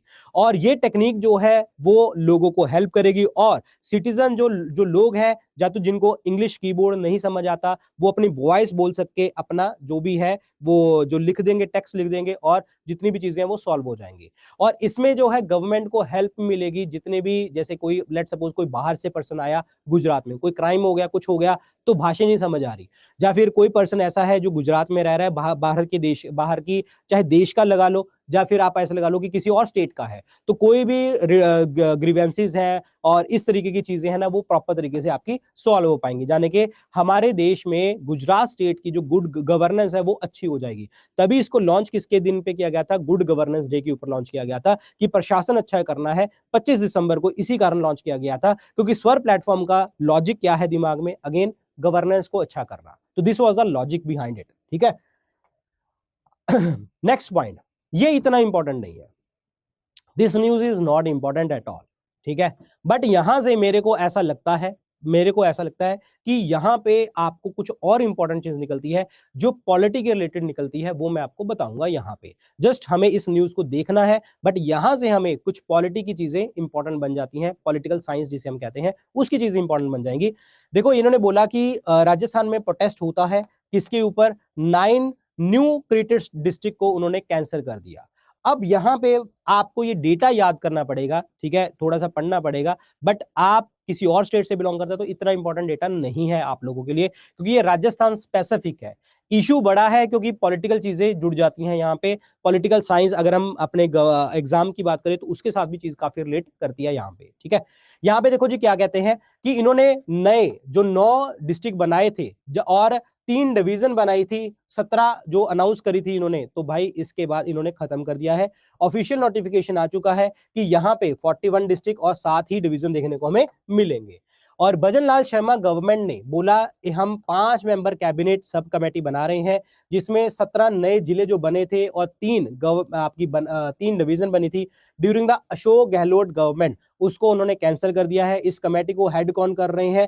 प्रेमचंद बैरवा, ठीक है। और इसके साथ दूसरे मेंबर्स ये लोग हैं, ये भी इतना इंपॉर्टेंट नहीं है आपके लिए। और इसने बोला कि 17 नए जिले बनाए थे, 3 नई डिवीजन बनाई थी, और जो है उसके बाद जो है 50 आपके जिले पहुंच गए थे और 10 जो है आपकी डिवीजन पहुंच चुकी थी। तो अब 17 इन्होंने मतलब इन्होंने नए जो 9 बनाए थे उसको कैंसिल कर दिया, जाने की 41 रह गए, और डिवीजन 3 कैंसिल कर दी, तो इसका मतलब वो 7 डिवीजन आपकी रह जाती हैं यहाँ पे। और ये डिसीजन जो है फॉर्मर सिविल सर्वेंट राम लुभाया के द्वारा लिया गया है, ठीक है। हाँ, तो अब इसमें ये आ जाता है कि कौन कौन से ऐसे डिस्ट्रिक्ट जो रिटेन किए गए हैं, कौन कौन से अबॉलिश किए गए हैं, कौन कौन से अबॉलिश हो जाएंगे, नोटिफिकेशन रिलीज होगी है, वगैरह वगैरह। तो ये डेटा जो है ना, ये आप लोगों के लिए इतना इंपॉर्टेंट नहीं है। अगर आप राजस्थान से बिलोंग करते हैं और आप राजस्थान का पेपर कोई एग्जाम देंगे, ठीक है, ये आप जब एग्जाम देंगे तो आपके लिए ये डेटा इंपॉर्टेंट बन जाएगा। If you are from the Rajasthan, ठीक है, कोई भी पर्सन है और राजस्थान एग्जाम की तैयारी कर रहा है, तो उसके लिए डेटा इंपॉर्टेंट बन जाएगा, प्रीलिम्स के रिलेटेड ये डेटा इंपॉर्टेंट बन जाएगा। बट अदरवाइज पूरे बाकी लोगों के लिए कोई इंपॉर्टेंट डेटा नहीं है, इतना इंपॉर्टेंट डेटा नहीं है ये, ठीक है। इंपॉर्टेंट क्या है यहाँ पे? इंपॉर्टेंट है ये वाला पार्ट, ये वाला पार्ट। व्हाट हमारे देश में कोई नई स्टेट बनाई जाती है, नई स्टेट को दूसरे के साथ मर्ज भी किया जाता है, तो इसमें पावर किसकी है? पावर है पार्लियामेंट की, अंडर आर्टिकल 3, जिसमें कोई भी स्टेट जो है वो एग्जिस्टिंग स्टेट के साथ सेपरेट हो सकती है, 2 स्टेट है वो जुड़ सकती हैं, कोई भी हमारे देश की किसी स्टेट का हिस्सा बन सकता है, उस स्टेट का एरिया आप डिक्रीज और कम कर सकते हैं, नाम चेंज कर सकते हैं, बाउंड्री चेंज कर सकते हैं। ये अगर आप चीज कर रहे हैं तो कैसे करेंगे? इसमें करेगी parliament under article 3 of the Indian constitution. और इसमें आपको मेजॉरिटी कौन सी चाहिए होगी? सिंपल मेजॉरिटी, साधारण बहुमत, 50% प्लस 1, जाने के जो भी प्रेजेंट है 50% प्लस 1 वाले जो कंडीशन है, अगर फुलफिल हो जाती है, हाँ कर देते हैं लोग, तो आपकी वो स्टेट बन जाएगी, टूट जाएगी, जुड़ जाएगी, जो भी है वो कर सकते हो। अब यहाँ पे कुछ रिस्ट्रिक्शन है पार्लियामेंट की पावर के ऊपर कि आप जो है नई स्टेट नहीं बना पाएंगे। देखिए, जब भी कोई भी नई स्टेट बनती है तो उसको रिकमेंडेशन लेनी पड़ती है आपको राष्ट्रपति से। अगर वो बिल जो है एरिया, बाउंड्रीज या नेम चेंज कर रहा है, तो राष्ट्रपति जो है वो आपके स्टेट लेजिस्लेचर को अपना व्यूज प्रेजेंट करने के लिए बोलते हैं। अगर स्टेट लेजिस्लेचर ने कोई व्यू दे भी दिया तो उसके बाद पार्लियामेंट की मर्जी है, राष्ट्रपति की मर्जी होती है कि उस व्यू पॉइंट को माने या ना माने। पॉइंट समझ में आया? व्यू पॉइंट को माने या ना माने, तो दिस इज इंपॉर्टेंट वन, ठीक है। तो ये पता होना चाहिए तुम्हें। Just it was a news Rajasthan के रिलेटेड, तो मुझे लगा कि ये स्टेट के रिलेटेड आपको पेपर में क्वेश्चन पूछा जा सकता है, तो वो चाहे वो प्रीलिम्स के रिलेटेड हो, चाहे वो मेंस के रिलेटेड हो, वो कोई भी क्वेश्चन यहाँ पे बना सकता है। पर मैंने नहीं बनाया इसका ऐसा कोई क्वेश्चन, ठीक है, क्योंकि ये सिंपल था। हाँ जी, अगला question, this is A super important, this is A super important चीज इन्होंने छोटी सी बोली है, नॉट छोटी, मतलब एक न्यूज वैसे बोली है, बट उसके रिलेटेड हिस्टोरिकल चीजें कहूं मैं, और आर्ट एंड कल्चर के रिलेटेड मैं बात करूं, और इंडिया और फॉरेन कंट्री के रिलेशंस की बात करूं, बहुत इंपॉर्टेंट पॉइंट बन जाते हैं यहाँ पे। News, it was a simple news कि कंट्री का पहला ग्लास ब्रिज बनाया गया कन्याकुमारी में समुद्र के ऊपर, और इसमें जो चीफ मिनिस्टर है एमके स्टैलिन, जो है एमके स्टैलिन जी ने इसको इनॉग्रेट किया है। इसकी जो लेंथ है वो है 77 मीटर एंड विड्थ है 10 मीटर्स। और यहां पे जो नए मतलब जो टूरिस्ट है वो 133 फीट हाई तिरुवल्लुवर जो उनका स्टैचू है उसको देख पाएंगे directly from the Vivekananda rock memorial on the coast of Kanyakumari. यानी कि यहां से वो तिरुवल्लुवर स्टैचू को देख पाएंगे 133 फीट हाइट वाला। और यहां पे जो गवर्नमेंट है उसने 37 करोड़ रुपए इस चीज के लिए खर्च किए हैं। और ये ग्लास ब्रिज जो है वो बो शेप्ड है, बो शेप मतलब तीर कमान वाला शेप, ठीक है। तो यहां पे जो स्ट्रॉन्ग विंड्स को जो है प्रोटेक्ट कर पाएगा। तो बिल्कुल सिंपल पॉइंट था यहां पे कि एम के स्टैलिन जी ने बस एक सी ब्रिज लॉन्च किया है और टूरिस्ट अट्रैक्शन के लिए 133 फीट हाई तिरुवल्लुवर की स्टैचू को देख पाएंगे वहां से। ये आर्च शेप बनाया हुआ, बो आर्च शेप बनाया हुआ है, 37 करोड़ रुपए खर्च किए हैं। सो this was a simple thing. But यहां पे इंपॉर्टेंट चीज क्या है कि इन्होंने स्पेसिफिकली मेंशन किया यहां पे एक पर्सनैलिटी का, और वो पर्सनैलिटी कौन है? Thiruvalluvar. This is super important कि ये यहां से वो स्टैचू देख सकते हैं। तो दिमाग घूमेगा एग्जामिनर का, ये चांसेस कम है, चांसेस कम है। हाँ मतलब वन वर्ड में डाल दिया तो डाल दिया, ठीक है, लेकिन चांसेस कम है। लेकिन इसको डाल देगा वो आर्ट एंड कल्चर के साथ रिलेट करके, इसको डाल देगा वो हिस्ट्री के साथ रिलेट करके, इसको डाल देगा बहुत सारे पॉइंट्स के साथ रिलेट करके। वो दिखाता हूं आपको कैसे। अब तिरुवल्लुवर जो है इन्होंने स्पेसिफिकली मेंशन किया कि इनका स्टैचू वो देख पाएंगे। ये तिरुवल्लुवर जो है ये कौन है? देखिए अभी 2023 में इंडिया और फ्रांस के रिलेशन अच्छे हो बहुत ज्यादा चल रहे थे। और फ्रांस के जो है हमारे देश के जो प्राइम मिनिस्टर हैं उन्होंने सेरजी, एक जगह है सेरजी, सेरजी एक जगह है फ्रांस में, वहां पे स्टैचू अनवील किया था उनका, तिरुवल्लुवर जी का, ठीक है। और तिरुवल्लुवर जी को हम और क्या कहते हैं? वल्लुवर के नाम से भी जानते हैं, जो कि एक इंडियन पोइट और फिलोसोफर हैं। और ये ऑथर हैं किस बुक के? तिरुकुरल बुक के ऑथर हैं। और जहां पे ethics, politics, economic matters, love, इसके बारे में इस पुस्तक में लिखा गया है। और इस पुस्तक में जितना भी है कि मतलब झूठ से दूर हो और किसी को ना मारो, यानी कि किलिंग और फॉल्सहुड से दूर रहो, ये बातें करी गई हैं। यहां पे 10 कपलेट्स वगैरह लिखे हुए हैं जो कि 3 बुक्स के ऊपर, अरम, पोरुल एंड कमम, इसके ऊपर जो है वो बेस चीजें देखने को हमें मिलती हैं। अब इसके बाद अगर हम बात करें कि जो तिरुवल्लुवर जी के साथ जो एसोसिएटेड प्लेसेस हैं वो कौन कौन से हैं, एक तो है तिरुवल्लुवर टेम्पल। ये कहां पे है आपका जी? चेन्नई में है। और कहां पे? मायलापुर, चेन्नई। और जो कि पार्ट है इकम्बारेश्वर टेम्पल का, सुपर इंपॉर्टेंट। और ये अर्ली 16वीं सेंचुरी में बनाया गया कॉम्प्लेक्स है ये। और एक है आपका टेम्पल मेमोरियल, जो कि एशिया का लार्जेस्ट ऑडिटोरियम है, वो लोकेटेड है वल्लुवर कोटम में, जो कि एक टेम्पल मेमोरियल कंस्ट्रक्टेड है कहां पे? चेन्नई, 1976 में। तो this is important one, this is the important one. समझ में आया इनके एसोसिएटेड प्लेसेस? तो आपको एकम्बारेश्वर टेम्पल से रिलेटेड ऑप्शन डाला जा सकता है, स्टेटमेंट डाला जा सकता है। तो यहां पे जी देखो, आप लोग ना स्टेट पीसीएस तैयारी कर रहे हो, आप वन लाइनर पेपर की तैयारी नहीं कर रहे हो, वनडे एग्जाम की तैयारी नहीं कर रहे, ठीक है। एक बच्चा कह रहा है कि सर इतना डीप पूछेंगे, बिल्कुल पूछेंगे। तो वो जो कहते हैं ना कि ये कहां से क्वेश्चन आ गए, वो यहां से क्वेश्चन आ जाते हैं, बिल्कुल। मैं देखो, मैं तो तुम्हें पहले ही बोला था कि इस बैच के अंदर करंट अफेयर के अंदर अगर मैं आया हूं ना तो कुछ सोच समझ के आया हूं मैं। समझ में आया?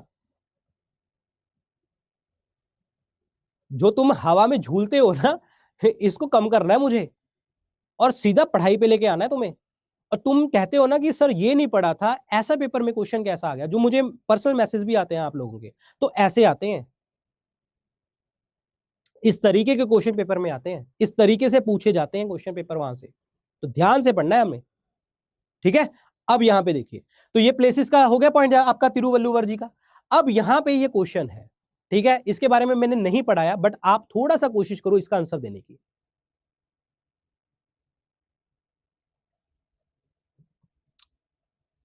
प्लीज पार्डन अगेन, मैंने हिंदी में नहीं लिखा क्योंकि ये सारा काम मेरा था, बट मैं जो है मतलब इसका ट्रांसलेशन करवा के दे दूंगा आप लोगों को।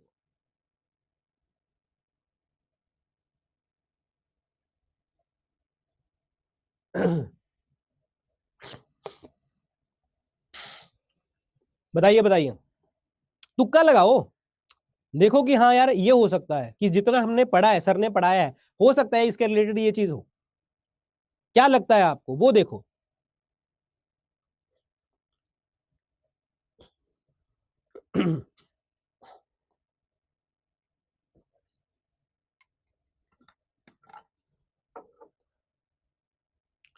चलिए जी, रिवील करते हैं इसका आंसर। तो इसका आंसर है all of the above, all of the above.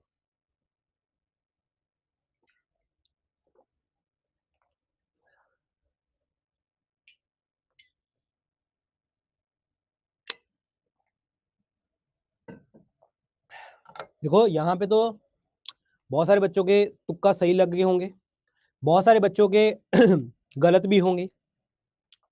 तो जो चीजें हम पढ़ रहे हैं, ठीक है, तो आपको पता लग रहा होगा कि जो चीजें हमने पढ़ी थी ना, उसके रिलेटेड डेटा कहां से कैसे पूछा जाता है। तो दिस वाज ए क्वेश्चन, तो दैट टाइप ऑफ क्वेश्चन कि हाँ मैंने वो डेटा पढ़ाया, आपको पूरा डिटेल में पढ़ाया, वो Thiruvalluvar temple and complex and all, ये वो सब चीजें, ठीक है, बट इस तरीके का भी डेटा पूछा जा सकता है।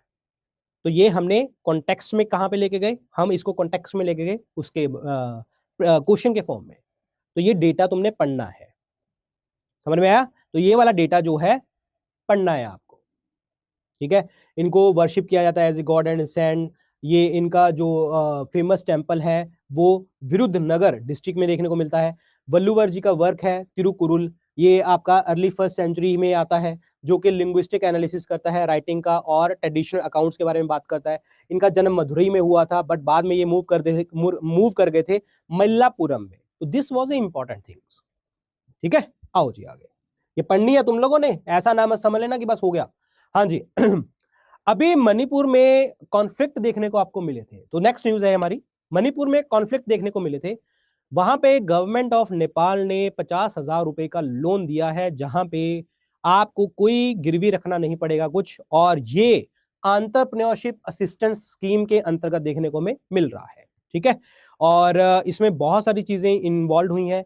ऐसे 7 स्टार्टअप आइडेंटिफाई किए गए हैं जो इंप्लॉयमेंट देगा 432 जो डिस्प्लेस पीपल है उनको। इसके अलावा 1 फैमिली 1 लाइवलीहुड स्कीम जो टारगेट करेगी और आपको लोन प्रोवाइड करेगी 10 लाख रुपए का, और 30% सब्सिडी देगी, 5,000 बेनिफिशरीज को ये सब्सिडीज प्रोवाइड करेगा। तो दिस इज इंपॉर्टेंट थिंग, ठीक है। ये एक जस्ट एक क्वेश्चन था, इसको 1 वर्ड टाइप क्वेश्चन पूछा जा सकता है कि कौन सी गवर्नमेंट, ठीक है। ये 1 वर्ड टाइप क्वेश्चन पूछा जा सकता है, नेपाल। और आपको ये हेल्प करेगा इंडिया नेपाल रिलेशन, जब आप पढ़ोगे इंटरनेशनल रिलेशन, वहां पे एक आंसर राइटिंग में आपको हेल्प करेगा। इस तरीके का चीजें आप वहां पे लिख पाओगे। समझ आई बात। इसमें आप 50,000 रुपए तक का आपको लोन यहाँ पे प्रोवाइड किया जाएगा, ठीक है।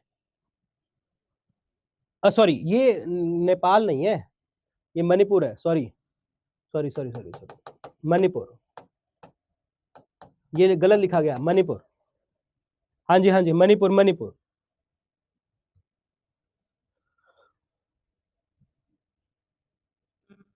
ठीक है। Yes Manipur, Manipur, not not not the Nepal, Manipur, ठीक है। मणिपुर सरकार ने ये प्रोवाइड किया है। अगर हम बात करें यहाँ पे आगे किसी और चीज की, तो यहां से आपको एक चीज पूछी जा सकती है, जैसे मणिपुर की अगर मैं बात करूं, तो हमारी एक यहाँ पे क्लासिकल लैंग्वेज है, दैट इज मणिपुरी, ठीक है, this is A classical language. और यहाँ पे एक जो है एक लोकतक लेक देखने को मिलती है, लोकतक लेक, है ना, जहां पे हमारा फ्लोटिंग नेशनल पार्क है, that is called Keibul Lamjao, okay. ये जस्ट पढ़ लेना।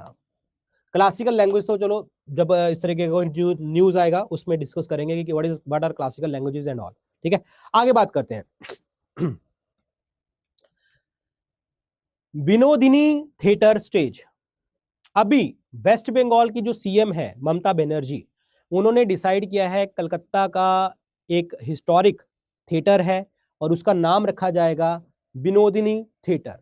ये डिसीजन जो है विनोदिनी दासी, जो वहां की आर्टिस्ट रही हैं, फीमेल स्टेज आर्टिस्ट रही हैं, उनको डेडिकेट किया गया है।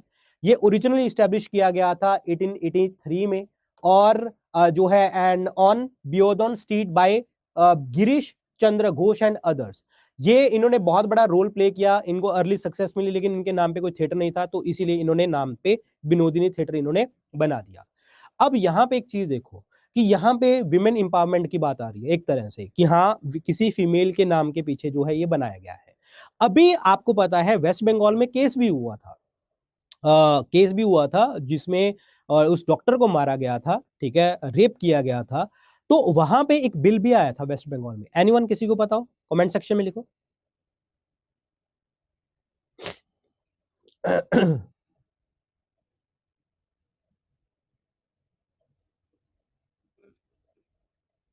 यस, अपराजिता, अपराजिता बिल, ठीक है, अपराजिता बिल, तो रिलेट करके बात करी जा सकती है, ठीक है। अच्छा, एक बच्चा कह रहा है, क्या कह रहा है ये, एक सेकंड, मणिपुरी नहीं है सर क्लासिकल। मैंने क्या बोला था, मैंने क्लासिकल क्या बोला था, क्लासिकल डांस फॉर्म नहीं बोला था क्या? मैंने क्लासिकल डांस फॉर्म बोला था, मैंने लैंग्वेज बोल दिया क्या? एक सेकंड एक सेकंड एक सेकंड, क्लासिकल डांस है वो, हाँ, Manipuri is the classical dance form, Manipuri is the classical dance form. हाँ, आई एम सॉरी अगर मैंने लैंग्वेज बोल दिया, हाँ ये थोड़ा बहुत बोलते रहा करो, कई बार बोलते बोलते कुछ गलत निकल जाता है, ठीक है, बहुत बढ़िया, ठीक है। तो हमारी मणिपुरी जो है वो क्लासिकल डांस है, ठीक है। हाँ, thank you so much, thank you so much, तुरंत आपने बीच में रोक दिया मुझे। आइए जी आगे बढ़ते हैं। So next is the international news. तो इंटरनेशनल न्यूज में देखते हैं क्या चीजें हैं हमारी। अब इंटरनेशनल न्यूज में है, SCA chief announces the success of trial operation of Suez Canal expansion project in the small Bitter Lakes. What is this? Actually क्या है, इजिप्ट ने 10 किलोमीटर एक्सटेंशन किया है सुइज कैनाल का। तो Swiss canal is important, why is it is important, why it is important in the international trade, question बन सकते हैं। अब इजिप्ट की अगर हम बात करते हैं, इजिप्ट की अगर बात करी जाए तो इजिप्ट की कैपिटल इज कैरो, और यहां पे जैस्मिन रेवोल्यूशन भी देखने को मिला है। जैस्मिन रेवोल्यूशन जस्ट याद रखना, याद रखना, हिस्ट्री का पार्ट है ये, ठीक है। इजिप्ट में 10 किलोमीटर एक्सटेंशन करी है इन्होंने सुइज कैनाल की। ये सुइज कैनाल की एक्सटेंशन करने का रीजन क्या है, जिससे जो नेविगेशन हो रही है उसका टाइम कम लग सके, पैसा कम लग सके, और कैनाल की कैपेसिटी को बढ़ाया जाए। यहां पे समझ आया, जो है इस चीज की जो है कमाई को यहां पे बढ़ाया जाए। इस सुइज कैनाल की जो कंस्ट्रक्शन है वो आपकी स्टार्ट होती है 1859 से, और इसको 10 सालों बाद कंप्लीट किया था 1869 के अंतर्गत। और इसको बनाया किसने था, एक फ्रेंच इंजीनियर है जिनका नाम है that is called Ferdinand de Lesseps, इन्होंने बनाया था। और ये सुइज कैनाल बॉर्डर करती है अफ्रीका और एशिया को, मैं दिखाता हूं अभी आपको। और यहां पे 12% ऑफ ग्लोबल कॉमर्स यानी कि बिजनेस, 7% ऑफ वर्ल्ड का ऑयल, 30% जो है आपका डेली कंटेनर टैरिफ यहां से पास होता है। अगर आप 10 किलोमीटर एक्सटेंशन कर रहे हैं तो पैसा बहुत ज्यादा कम लगेगा। मतलब इजिप्ट अगर आपका 10 किलोमीटर आगे बढ़ा रहा है तो नेविगेशन इजी हो जाएगी, ट्रेड इजी हो जाएगा, पैसे कम लगेंगे, ऑब्वियसली बात है, चीजें ज्यादा से ज्यादा सस्ती होने के भी चांसेस बढ़ जाएंगे। और ये पार्ट कहां पे है, अफ्रीका और एशिया के बीच में देखने को मिलता है, जो कि कैरी करता है 12% of the global commerce, 7% oil, 30% daily container tariff, मतलब एक डेली एक जगह से दूसरी जगह पे चीजें जा रही हैं। अब यहां पे अगर बात करी जाए, ये सुइज कैनाल की जो लेंथ है वो 193 किलोमीटर है, और ये आर्टिफिशियल वाटरवे है। अब आर्टिफिशियल का मतलब क्या हो गया, दिस इज मैन मेड। तो अगर आपसे पूछा मैन मेड कैनाल, ऑप्शन आ गया सुइज कैनाल, तो आंसर आपको बताना पड़ेगा this is a man made canal, artificial canal is Swiss canal. और ये कनेक्ट करता है रेड सी को मेडिटेरेनियन सी के साथ, मैं अभी दिखाता हूं आपको। और ये शॉर्टेस्ट रूट है between the Europe and the Asia, और हम कहां पे आ रहे हैं, एशिया में आते हैं। तो इसका मतलब हमारे लिए इंपॉर्टेंट बन गया। अगर अफ्रीका और अगर हमने बात करी थी कि ये जो है अफ्रीका और एशिया में पड़ता है, और यहां पे हमने बात करी कि ये शॉर्टेस्ट सी रूट है यूरोप और एशिया के बीच में, तो इसका मतलब क्या हो गया, नेविगेशन के लिए इसका मतलब कॉमर्स के लिए, इसका मतलब जो है चीजें सस्ती करने के लिए, इसका मतलब दोनों देशों के बीच में, दोनों जोन्स के बीच में रिलेशन अच्छा करने के लिए। तो कहने का मतलब यह है चीजें आसान पहुंचेंगी, सस्ती पहुंचेंगी, ऑयल प्राइसेस कम हो जाएंगे और जो इंपोर्ट एक्सपोर्ट है वो बहुत ज्यादा बढ़ जाएगा। तो इसी कारण उसको 10 किलोमीटर एक्सटेंड किया गया है यहां पे। ठीक है, एक सेकेंड, सॉरी।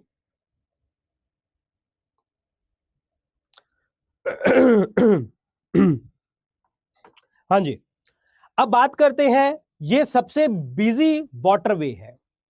वाटरवे बिजी क्यों है भाई? यूरोप और एशिया के बीच में शॉर्टेस्ट डिस्टेंस बन रहा है, अफ्रीका और एशिया के बीच में आप बना रहे हो इस कैनाल को, तो ऑब्वियसली बात है बिजिएस्ट तो होगा ही होगा। 12% आप कॉमर्स कर रहे हो, 7% ऑयल कर रहे हो, 30% डेली टैरिफ कर रहे हो, तो इट मींस ये बिजिएस्ट वाटरवे देखने को हमें मिल जाएगा। देखिए ध्यान से, अगर इसने बोला बिजिएस्ट वाटरवे, लेकिन बिजिएस्ट ओशन कौन सा है हमारा? That is Atlantic ocean. ठीक है, ये ध्यान रखना।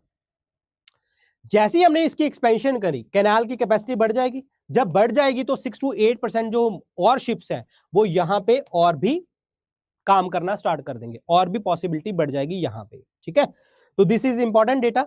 अब यहां पे देखो जी, here is the Red Sea and here is the Mediterranean Sea, ये वाला, और इसके बीच में है this is the Suez Canal, और इजिप्ट है यहां पे जिसने 10 किलोमीटर की एक्सटेंशन की बात करी है।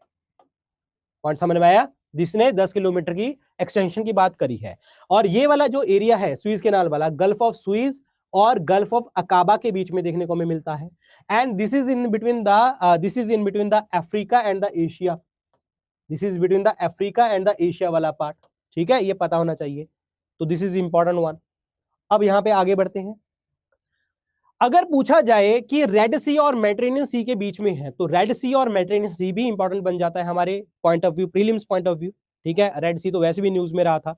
तो रेड सी जो है ये वाला area, so this is in between the Africa and the Asia, और ये most of the most saline मतलब आ जाता है वाटर बॉडी में। वैसे तो डेड सी है, लेक वॉन है टर्की में, तो ये सैलाइन है आपकी।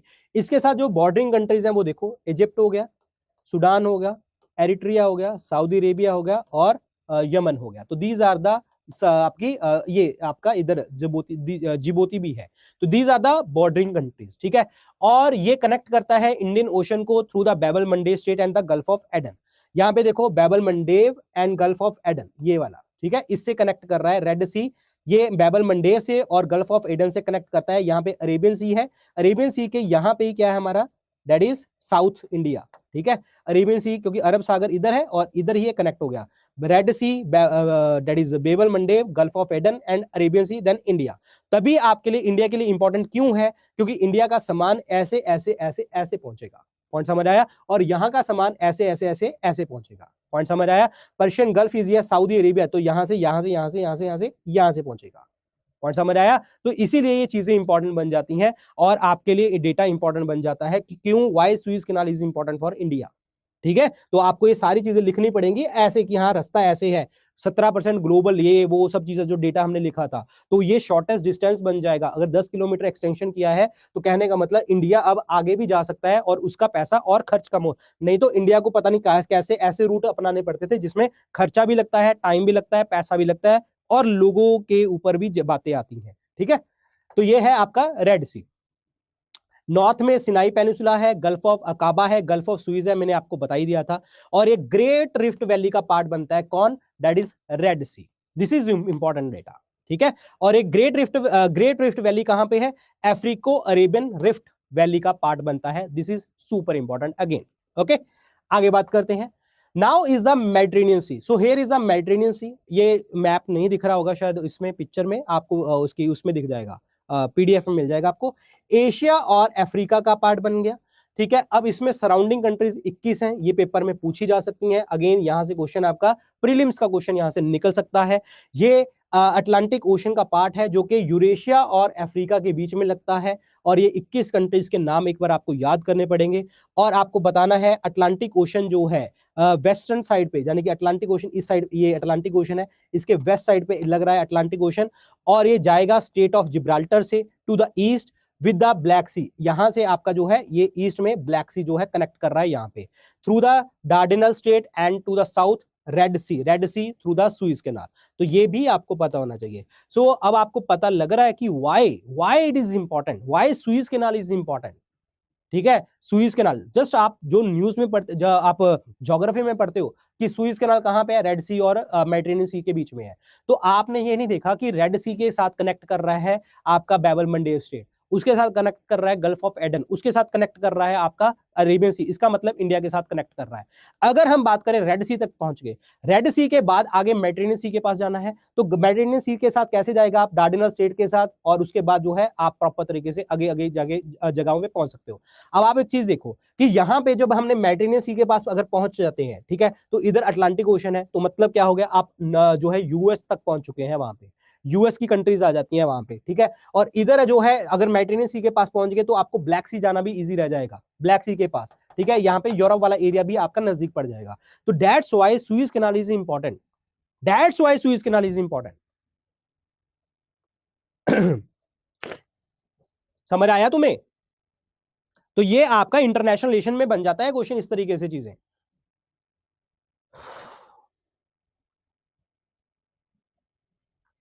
तो समझ आया? और भी लेक्चर है, अभी अभी अभी खत्म नहीं हुआ, अभी तो बहुत पढ़ा है। कितना पढ़ा है? बहुत पढ़ा है, बहुत पढ़ा है। मजा आ रहा है? ये बताओ तुम्हें, तुम्हें लग रहा है कि एक नई नई चीजें सीख रहे हो? तुम्हें लग रहा है कि मतलब हाँ यार, बहुत कुछ मिसिंग था, बहुत सारी चीजें मतलब हमें पता ही नहीं थी। मतलब बहुत सारी चीजें प्रीलिम्स और मेंस के रिलेटेड कैसे आती हैं जी।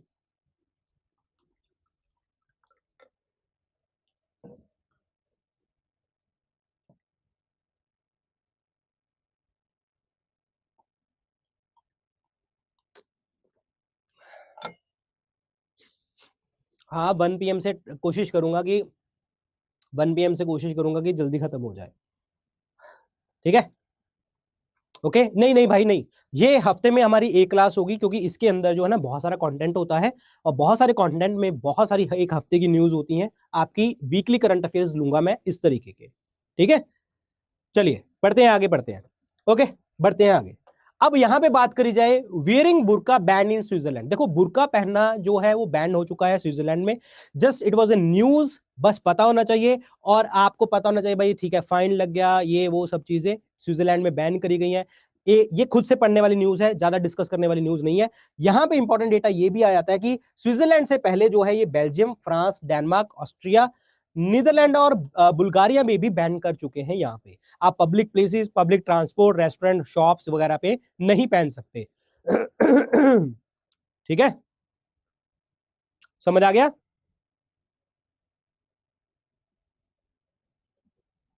समझ में आ गया आप लोगों को? चलिए आगे बढ़ते हैं। Next is the economy news. Economy is very important. PM care fund को मिले हैं 912 करोड़ रुपए। अब यहां पे आपको ये क्वेश्चन मैं पढ़ाऊंगा आगे। तो आपको 912 करोड़ रुपए मिले हैं, लेकिन पीएम केयर फंड में पैसे कम हो गए हैं। लेकिन हमें एग्जाम में क्वेश्चन यहां से कैसे पूछा जा सकता है, किस तरीके की चीजें पूछी जा सकती हैं? हमें पीएम केयर फंड में यह पूछा जा सकता है कि it is a statutory body या नहीं, नॉट प्रॉफिट, नॉन प्रॉफिट, कौन सी बॉडी है, किस मिनिस्ट्री के अंतर्गत आती है, टैक्सेशन एग्जाम्पशन है या नहीं है, कौन से लोग यहाँ पे पैसा देते हैं, वॉलेंट्री कर सकते हैं, रिकमेंडेड है, जरूरी है, उसका अगर डेटा, अगर कोई पर्सन पैसा देता है तो उसका डेटा आता है। फॉरेन कंट्री वाले जो लोग पैसे इसमें देते हैं वो रेगुलेशन में आते हैं नहीं आते, क्या चीजें हैं ये, तो दिस इज वेरी इंपॉर्टेंट, ठीक है। तो इस बार का डेटा ये आया है कि जब कोविड खत्म हुआ तो पीएम केयर फंड में पैसे आने कम हो गए हैं, तो उसमें अभी तक हमारे 912 करोड़ रुपए मिले हैं करंट ईयर में।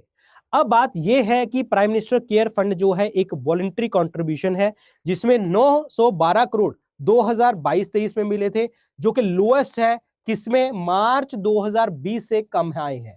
तो कहने का मतलब ये हो गया कि यार देखो, सीधी सी बात है, लोगों को पैसे की जरूरत थी उस टाइम पे, कोविड समय पे, तो लोगों ने सबने बढ़ चढ़ के अपना योगदान दिया, पैसा दिया। उसके बाद पेंडेमिक कंडीशन ठीक हो जाती है, इमरजेंसी रिलीफ फंड जो है आपका मतलब कोई जरूरत नहीं पड़ती, तो 912 करोड़ रुपए रिसीव हुए हैं यहाँ पे। Now this is important data, important है ये पढ़ना, ठीक है। देखो 19-20 में 3076 करोड़ रुपए, फॉरेन में से इतने आए थे जो भी है।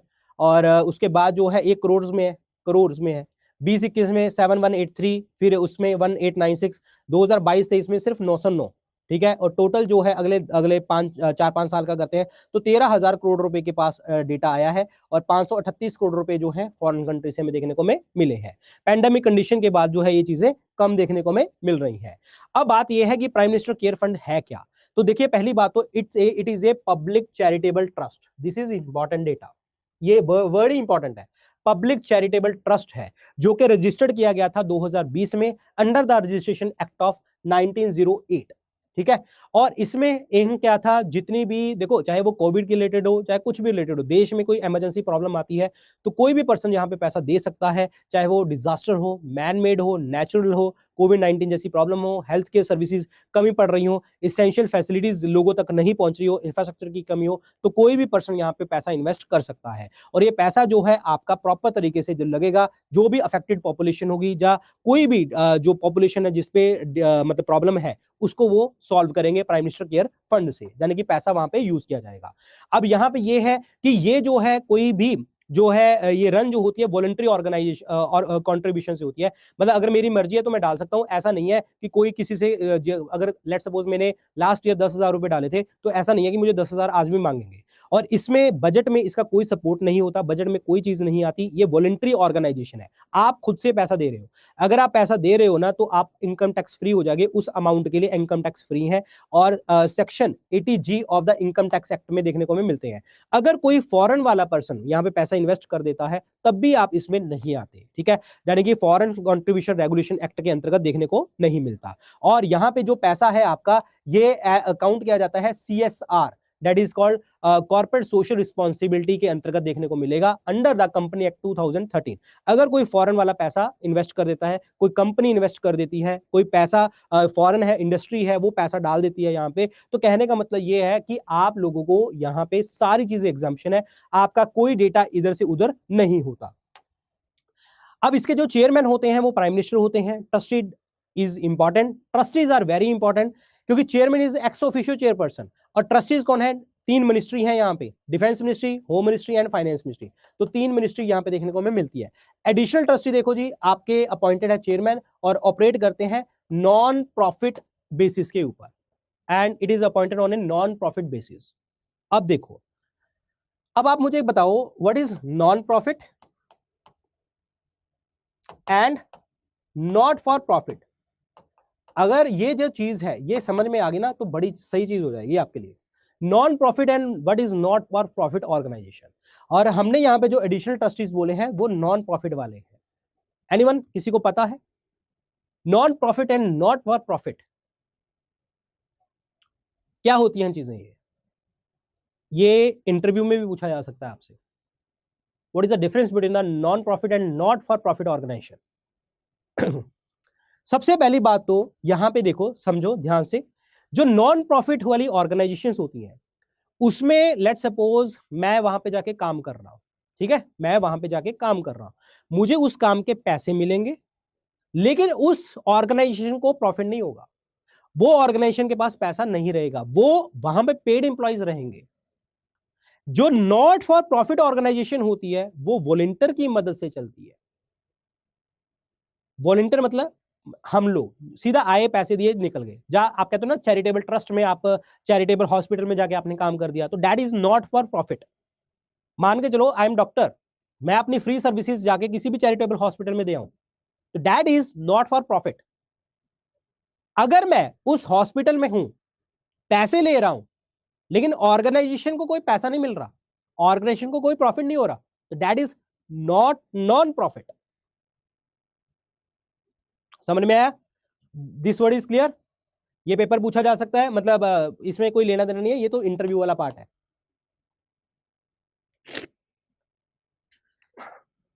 समझ में आया? और जो नॉन प्रॉफिट होते हैं ना, जहां पे पेड एम्प्लॉइज हैं, वो बिजनेस की तरह काम करेंगे, पैसा भी लेंगे लेकिन फायदा कोई नहीं है उनको। हाँ, जो एम्प्लॉइज होंगे उनको पैसा देंगे। लेट सपोज मैं एक कोई हॉस्पिटल खोल के बैठ जाता हूं, मुझे पता है कि वहां पे मतलब मेरे पास 10 एम्प्लॉइज हैं, कोई मतलब इंजेक्शन लगाने वाला वगैरह वगैरह 10 लोग हैं मेरे, और हर बंदा 10 हजार रुपए काम कर रहा है, तो 1 लाख रुपया हो गया। तो 1 लाख रुपया मैं उनको पे तो करूंगा ना, मैं 1 लाख रुपए कहां से लेके आऊंगा? अब जो मेरे पास पेशेंट्स आएंगे ना, मैं उनको ऐसे सेट करूंगा, कहने का मतलब चाहे वो उनसे 5 रुपए लूं, चाहे मैं 2 रुपए लूं, ताकि उनके 1 लाख निकल आए। तो that is called non profit. Not पर प्रॉफिट का मतलब मेरी मर्जी, अगर मैं जाके किसी चैरिटेबल हॉस्पिटल में अपनी मर्जी से बैठ के पढ़ा, मतलब जो है डॉक्टरी वाला काम करने लग जाऊं, तो दैट इज कॉल्ड नॉट पर प्रॉफिट। समझ में आया आप लोगों को? समझ में आ गया? चलो आगे बढ़ते हैं, ये इंटरव्यू वाला पार्ट है। नेक्स्ट पॉइंट देखिए जी, अब यहां पे प्रधानमंत्री फसल बीमा योजना के ऊपर बात आई है जी आपका, ठीक है। And this is a central sector scheme और इंश्योरेंस स्कीम है ये। अब what is this, why it is in news? देखिए, प्राइम मिनिस्टर नरेंद्र मोदी जी ने अप्रूव किया है Pradhanmantri Fasal Bima Yojana restructured weather based crop insurance scheme 2025-26 के लिए। टोटल आउटले जो है इसका कितना था? 69,515.71 करोड़ फ्रॉम 2021 टू 22 से लेके 2025-26, यानी कि इतना जो है पैसे आपने लगाने थे प्रधानमंत्री फसल बीमा योजना के अंतर्गत। इस बीमा योजना के अंतर्गत जो है आप लोगों ने फायदा किसको पहुंचाना है? मेनली फार्मर्स को पहुंचाना है। और इसमें आप जो है पैसा टेक्नोलॉजी के लिए यूज करेंगे, आप इनोवेशन के लिए यूज करेंगे, इसीलिए इन्होंने fund for innovation and technology बनाया है, जिसमें आपका 824 करोड़ रुपए देखने को हमें मिला। ये फंड जो है ये टेक्नोलॉजी इनोवेशन चीजें करेगा फार्मर्स के लिए, सो दैट मैक्सिमम बेनिफिट हो, मैक्सिमम क्रॉप्स को अच्छा किया जा सके, और रिसर्च एंड डेवलपमेंट भी देखने को आपको यहाँ पे मिलेगी। अगर बात करी जाए प्राइम मिनिस्टर फसल बीमा योजना की, ये स्टार्ट कब हुई थी? ये स्टार्ट होती है 2016 में स्टार्ट होती है, लेकिन इन्होंने 69,000 वाला जो पैसा दिया था 5 सालों के लिए, 2021-22 से लेके 25-26 तक का वो पैसा था। और 16 में ये स्टार्ट हुई थी, किस मिनिस्ट्री के अंतर्गत आती है? Ministry of agriculture and farmer welfare के अंतर्गत आती है। और इसने रिप्लेस किया था national agriculture insurance scheme and modified national agriculture insurance scheme को रिप्लेस किया था। ये वन लाइनर में आएंगे, ऑप्शन वाइज आएंगे वहां पे, ठीक है। और यहाँ पे एलिजिबिलिटी क्या है कि यहाँ पे जितने भी फार्मर्स है, चाहे वो टेनेंट फार्मर्स है, वो नोटिफाइड क्रॉप जो इन्होंने नोटिफाई कर दी है, उन क्रॉप्स को उसी नोटिफाइड एरिया में जो है उगाएंगे, और उसमें वो कवर करी जाएगी आपकी फसल बीमा योजना। अगर खराब होती है तो आपको इंश्योरेंस मिलेगी उस जगह के ऊपर। अगर जहां पे ऑब्वियसली बात है, ये नोटिफाइड एरिया जो है अच्छे एरिया नहीं होंगे, बहुत ज्यादा अच्छे एरिया नहीं होंगे, तो थोड़ी सी एग्रीकल्चर प्रॉब्लम होंगी यहाँ पे। तो अगर आप उस नोटिफाइड एरिया में जाके आप फसल उगाते हैं, तो अगर आपकी फसल खराब होती है तो इट मींस आपको इंश्योरेंस यहाँ पे प्रोवाइड किया जाएगा। इस चीज के लिए आपको करना क्या होगा कि जो फार्मर्स है ना, उनको पैसे पे करने पड़ेंगे 2%। किस चीज के लिए? जितनी भी खरीफ क्रॉप है, और उसमें प्रीमियम की बात करें, जो प्रीमियम आएगा 2% खरीफ क्रॉप के लिए, और 1.5% जो है जितनी भी रबी क्रॉप्स है उसके लिए। अगर हम बात करें कि आपकी इसके अलावा जैसे कोई कमर्शियल क्रॉप्स हैं, कैश क्रॉप जिसे हम कहते हैं, जहां सब्जियां करते हैं, वेजिटेबल करते हैं, हॉर्टिकल्चर आप करते हैं, तो उसके लिए आपको जो इंश्योरेंस प्रीमियम है वो 5% देखने को हमें मिलेगा। अब जो कम प्रीमियम होगा वो तो फार्मर पे करेंगे, और मैक्सिमम प्रीमियम जो होगा वो गवर्नमेंट पे करेगी। अगर लेट सपोज यहां पे कोई लिमिट नहीं है गवर्नमेंट सब्सिडी की, कि गवर्नमेंट जितना मर्जी भर सकती है। लेट सपोज कि हाँ, अगर मान के चलो कि उसका बैलेंस, लेट सपोज कि उसने 1,000 रुपए भरने थे, 1,000 रुपए में उसने 10 रुपए भरे, 1,000 रुपए में उसने 10 रुपए भरे, तो 990 रुपए जो है गवर्नमेंट भरेगी इस चीज के लिए। तो ये तभी उसने बोला, ये जो फसल बीमा योजना दिया जाता है, ये उसी नोटिफाइड एरिया में नोटिफाइड क्रॉप्स के लिए दिया जाता है, तभी जो है गवर्नमेंट इस चीज के लिए काम करती है। और तभी ये कह रही है कि इसमें कोई सब्सिडी लिमिट नहीं है, तभी गवर्नमेंट जो है फुल्ली सपोर्ट कर रही है इस चीज के लिए कि हाँ, हम आपको इंश्योरेंस प्रोवाइड करेंगे। लेकिन आपको करना क्या पड़ेगा? आपको उसी नोटिफाइड एरिया में नोटिफाइड क्रॉप्स जो है उगानी पड़ेंगी, तभी तो फायदा देगा गवर्नमेंट। गवर्नमेंट का भी तो कुछ फायदा होना चाहिए। अब यहां पे एक क्वेश्चन है, फटाफट इसका आंसर बताओ, फटाफट इसका आंसर बताओ। क्या होगा इसका आंसर?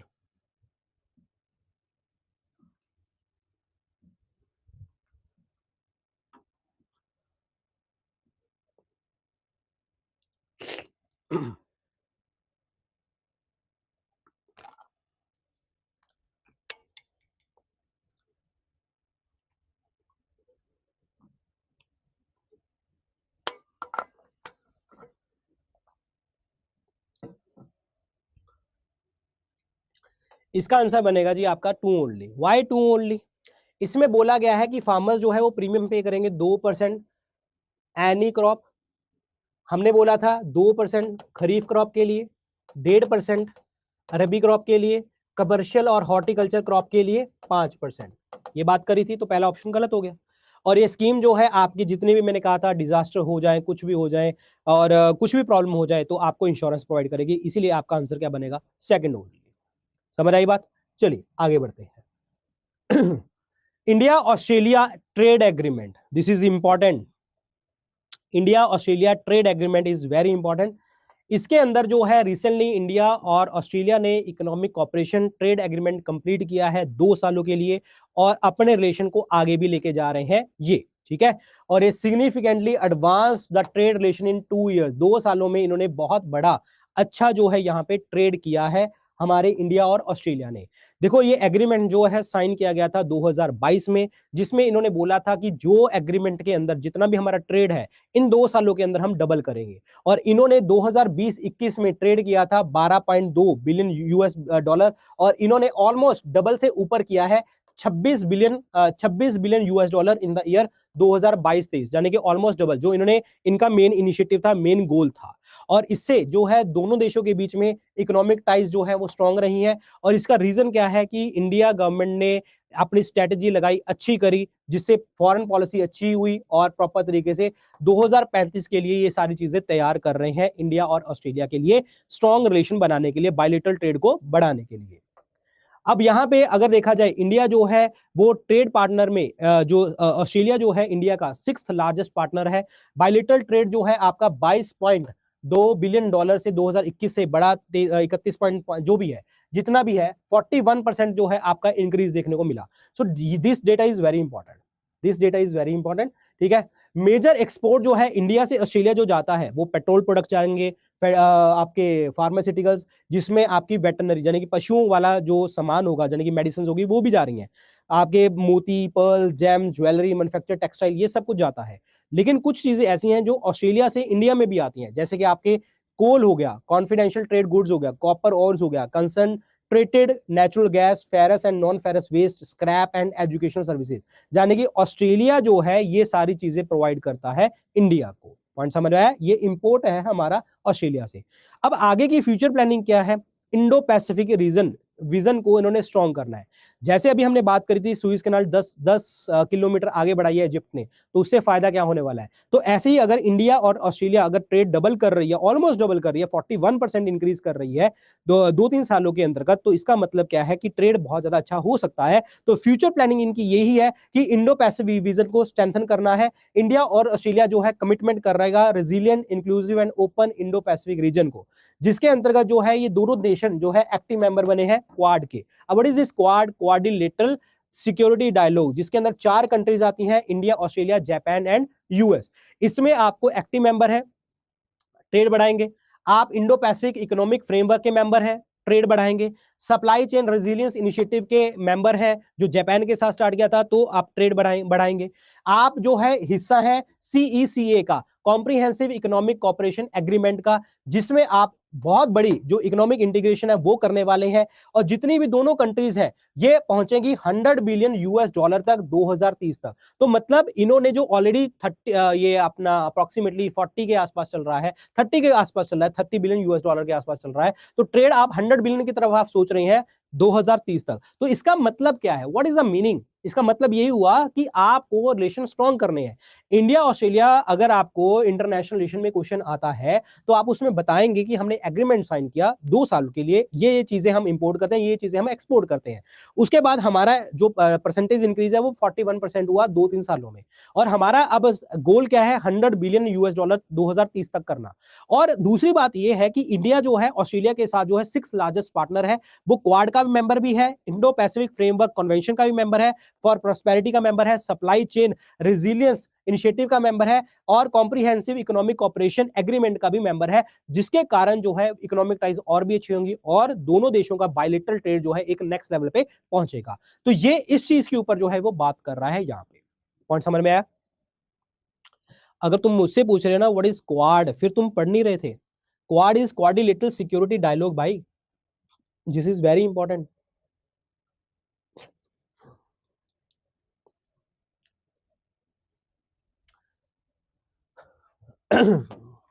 नेक्स्ट, जीएसटी कलेक्शन दिसंबर में ये फुल्ली डेटा है, ये फुल्ली डेटा है, बट मैंने कुछ क्वेश्चन डाला है इसमें।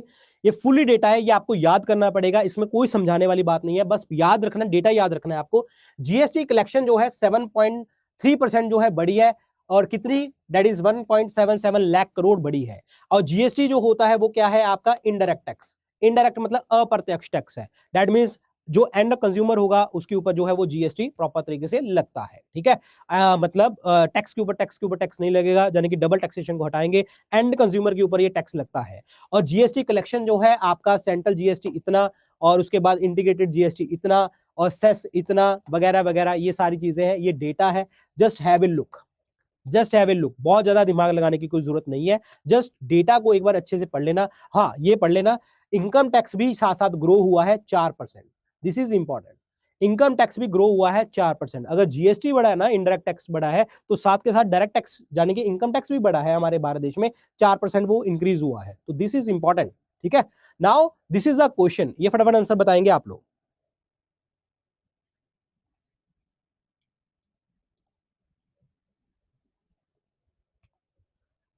मैं आ गया हूं भाई, अब टेंशन लेने की कोई जरूरत नहीं है आपको, मैं आ गया हूं ना इस बैच में, खींचेंगे काम को। इसका आंसर बताओ फटाफट। जितना पैसा है यूनियन गवर्नमेंट का, जितना पैसा आता है गवर्नमेंट बिजनेस का, ये सारा पैसा कहां पे जमा होता है जाके, yes, consolidated fund of India, Bharat की संचित निधि में होता है। आर्टिकल 266 वन में देखने को आपको मिलता है, ठीक है। तो option number C is the right answer, option number C, सारा पैसा यहां आता है। जो बच्चे कॉन्टीजेंसी बोल रहे ना भाई, ये इमरजेंसी के लिए होता है, जो राष्ट्रपति के पास होता है इमरजेंसी के लिए। अच्छा, एक चीज और बताओ, who is the chairperson of GST Council? Who is the chairperson of GST Council? Who is the chairperson of GST Council? Yeah, finance minister. Finance minister. Yes, finance minister. Right, right, right. आओ जी आगे। India का textile export जो है 7% बढ़ा है आपका, 21.35 billion dollar से, और ये पीरियड है आपका फाइनेंशियल ईयर 2025 का। अब यहाँ पे न्यूज है कि ये बढ़ा क्यों। देखो जी, यहाँ पे न्यूज में क्यों था, क्योंकि 6th लार्जेस्ट एक्सपोर्टर हैं हम टेक्सटाइल के, अप्रैल के, जो अभी हम कपड़े वगैरह बनाते हैं, और हमारा जो मार्केट शेयर है, कंट्री का शेयर है, वो 3.9% बढ़ा है टेक्सटाइल और कपड़े की मार्केट में, ठीक है।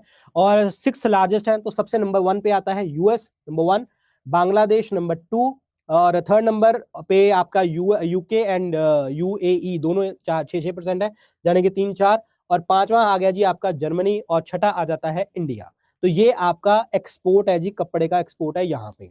अब यहाँ पे जो चाइना है वो सबसे बड़ा एक्सपोर्टर है वर्ल्ड के अंतर्गत, उसके बाद यूरोपियन यूनियन, और उसके बाद जो है आपका बांग्लादेश देखने को में मिलता है, ठीक है। ये डेटा याद रखना, remains the largest exporter of the textile. अब यहाँ पे डेटा ये है कि जो ये जो कपड़े हैं भाई आपके बड़े कब है, 21.358 बिलियन डॉलर, हैंडीक्राफ्ट कपड़े अप्रैल अक्टूबर के फाइनेंशियल ईयर में टोटल इंपोर्ट जो रहा था वो यूएसडी 5.425 बिलियन डॉलर देखने को हमें मिला है यहाँ पे, ठीक है। टोटल एक्सपोर्ट जो है टेक्सटाइल का, ये अप्रैल अक्टूबर के महीने में ये 21.358 बिलियन यूएस डॉलर रहा। एक्सपोर्ट जितनी भी कम्युनिटी के हैं वो 7% जो है इंक्रीज किया अप्रैल से लेके अक्टूबर तक, और जितने भी मेजर कम्युनिटी हैं यहाँ पे पॉजिटिव ग्रोथ देखने को मिली, except wool and handloom sector. Wool and handloom sector जो है वो डिक्लाइन हुआ 19% ऊन वाला, ठीक है, और 6% जो है हैंडलूम वाला आपका ये डिक्रीज होता है ग्रोथ, ठीक है। अब बात करते हैं इंडिया में। इंडिया में अगर देखा जाए, इंडिया जो है कॉटन और जूट का सबसे बड़ा प्रोड्यूसर है यहाँ पे। कॉटन के लिए हमारा रेवोल्यूशन कौन सा हुआ था, कौन सा हुआ था बताओ। कॉटन के लिए रेवोल्यूशन सिल्वर फाइबर,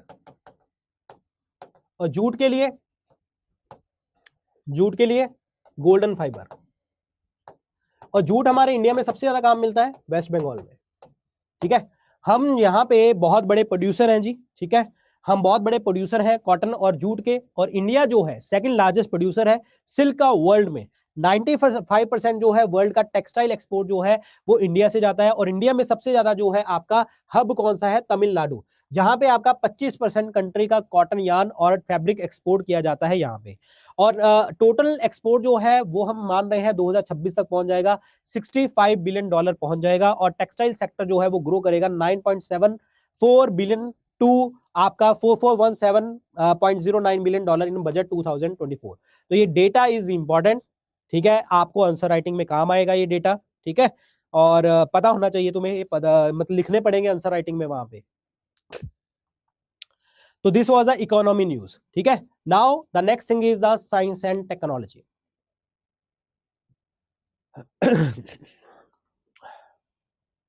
अभी हम करेंगे साइंस एंड टेक्नोलॉजी। बेटा ये जो रिपोर्ट्स आती होती है ना, हमें उसके अकॉर्डिंग ही डेटा पता लगता है, हम अलग से कोई डेटा नहीं तैयार कर सकते, ठीक है। हाँ, now this is the science and technology part. थोड़ा सा रह गया, ज्यादा नहीं है हमारा। यहां पे साइंस एंड टेक्नोलॉजी में ये भी इतना इंपॉर्टेंट नहीं है। अभी टर्की ने जो है एक सुपरसोनिक मिसाइल जो है हवा जो है फ्रॉम द एयर, और इंडिया की टेंशंस बढ़ चुकी हैं। देखो जी क्या है ये सुपरसोनिक मिसाइल UAV 122, और ये कहां से, दैट इज फ्रॉम द बायार कतार अकांची ड्रोन के थ्रू जो है ये फायर की है। और ये लॉन्ग इंड्योरेंस अनमैन्ड, यानी कि कोई व्यक्ति यूज नहीं होगा, कॉम्बैट एयर व्हीकल है ये। इसको डेवलप किया है टर्किश ड्रोन मैन्युफैक्चरर बाइकर ने इसको डिजाइन किया है, और ये फाइटर जेट्स को सपोर्ट करेगा। ये कैपेबल है air to ground and air to air attacks को। और इसमें ड्रोन जो है इसकी लेंथ जो है 12.2 मीटर है, हाइट जो है 4.1 मीटर है, और इसका जो विंग स्पैन है वो 20 मीटर है, और इसकी पेलोड कैपेसिटी जो है 1500 किलोग्राम है। इसकी फ्लाइट रेंज जो है 25 घंटे की है, और रेंज जो है आपकी 7500 किलोमीटर देखने को हमें मिल रही है। ड्यूल सैटेलाइट कम्युनिकेशन सिस्टम है, एयर टू एयर रेडार भी है यहाँ पे, और इलेक्ट्रॉनिक सपोर्ट सिस्टम है, और कोलिजन अवॉइडेंस रेडार है, जो कहीं पे कोलाइड होने वाला होगा तो इनको पता लग जाएगा, और सिंथेटिक अपर्चर रेडार है। इसका मतलब ये है कि यहाँ पे पूरा का पूरा कंट्रोल सिस्टम है, और आपका जो है एक्सीडेंट होने ना होना जो है वो मतलब एक्सीडेंट होने से बचाया जाएगा। तो this is the main point, ठीक है। तो यहां पे अब क्वेश्चन ये है कि टर्की इज इंपॉर्टेंट। तो टर्की जो है वो सराउंडिंग है, देखो टर्की के अराउंड आपको पता होना चाहिए। टर्की के देखो जॉर्जिया है यहाँ पे, और इधर आपका Iran, Iraq, Syria, Mediterranean Sea, ये सारी सराउंडिंग है। देखो ये surrounded on the 3 side by the Black Sea, Mediterranean Sea and Aegean Sea. This is important, ये टर्की जो सराउंडेड है, और बॉर्डर करती है आपका Bulgaria, Greece to the west, यहाँ पे देखो साइप्रस है इधर, और Armenia, Azerbaijan and Iran to the east, Georgia to the north east, and Syria to the south, and Iraq to the south east. ये देखो सारी कंट्रीज है यहाँ पे, ठीक है। तो these are the countries, surrounding countries. Now next point is, अभी जो पाकिस्तान एटॉमिक एनर्जी कमीशन है वहां पे लाइसेंस लिया है। देखो बेटा अगर आप लोग कहते हो ना जल्दी करवाइए, तो अगर आप कहते हो मैं यहीं पे क्लास खत्म कर देता हूं, ठीक है, अगर तुम चाहते हो। और देखो बात पता क्या होती है, एक मैं पढ़ा रहा हूं आपको पूरे एक हफ्ते के करंट अफेयर, और आप चाहते हो कि हाँ सर अभी एकदम से खत्म हो जाए क्लासेस। नो डाउट ये वाली क्लास थोड़ी सी लंबी हो गई है, ठीक है, और क्योंकि हम फोकस कर रहे हैं प्रीलिम्स और मेंस दोनों के ऊपर फोकस कर रहे हैं। और ऐसा नहीं है ना सिर्फ तुम्हें सिर्फ ये बताना है ये वाला ये था, ये वाला ये था, ये वाला ये था, ये वाला ये था, ठीक है। और मैं 10 मिनट में, मैं इस क्लास को 1 घंटे में खत्म कर सकता था, ठीक है। तो प्लीज इस तरीके से मत कीजिए। अगर आपने कहीं आपकी और क्लास है आप चले जाइए, कोई दिक्कत नहीं है। ये अप्रोक्सीमेटली जहां तक मुझे लगता है कि 15-20 मिनट की क्लास और रह गई है, और उसमें वो क्लास कवर हो जाएगी। आप इसका बाद में देख लेना, क्योंकि बात सीन क्या होता है कि जहां पे कई बार चीजें इतनी एक्सप्लेनेशन वाली हो जाती है जहां पे एक्सप्लेनेशन देनी पड़ती है, तो प्लीज सुन लीजिए, ठीक है। आओ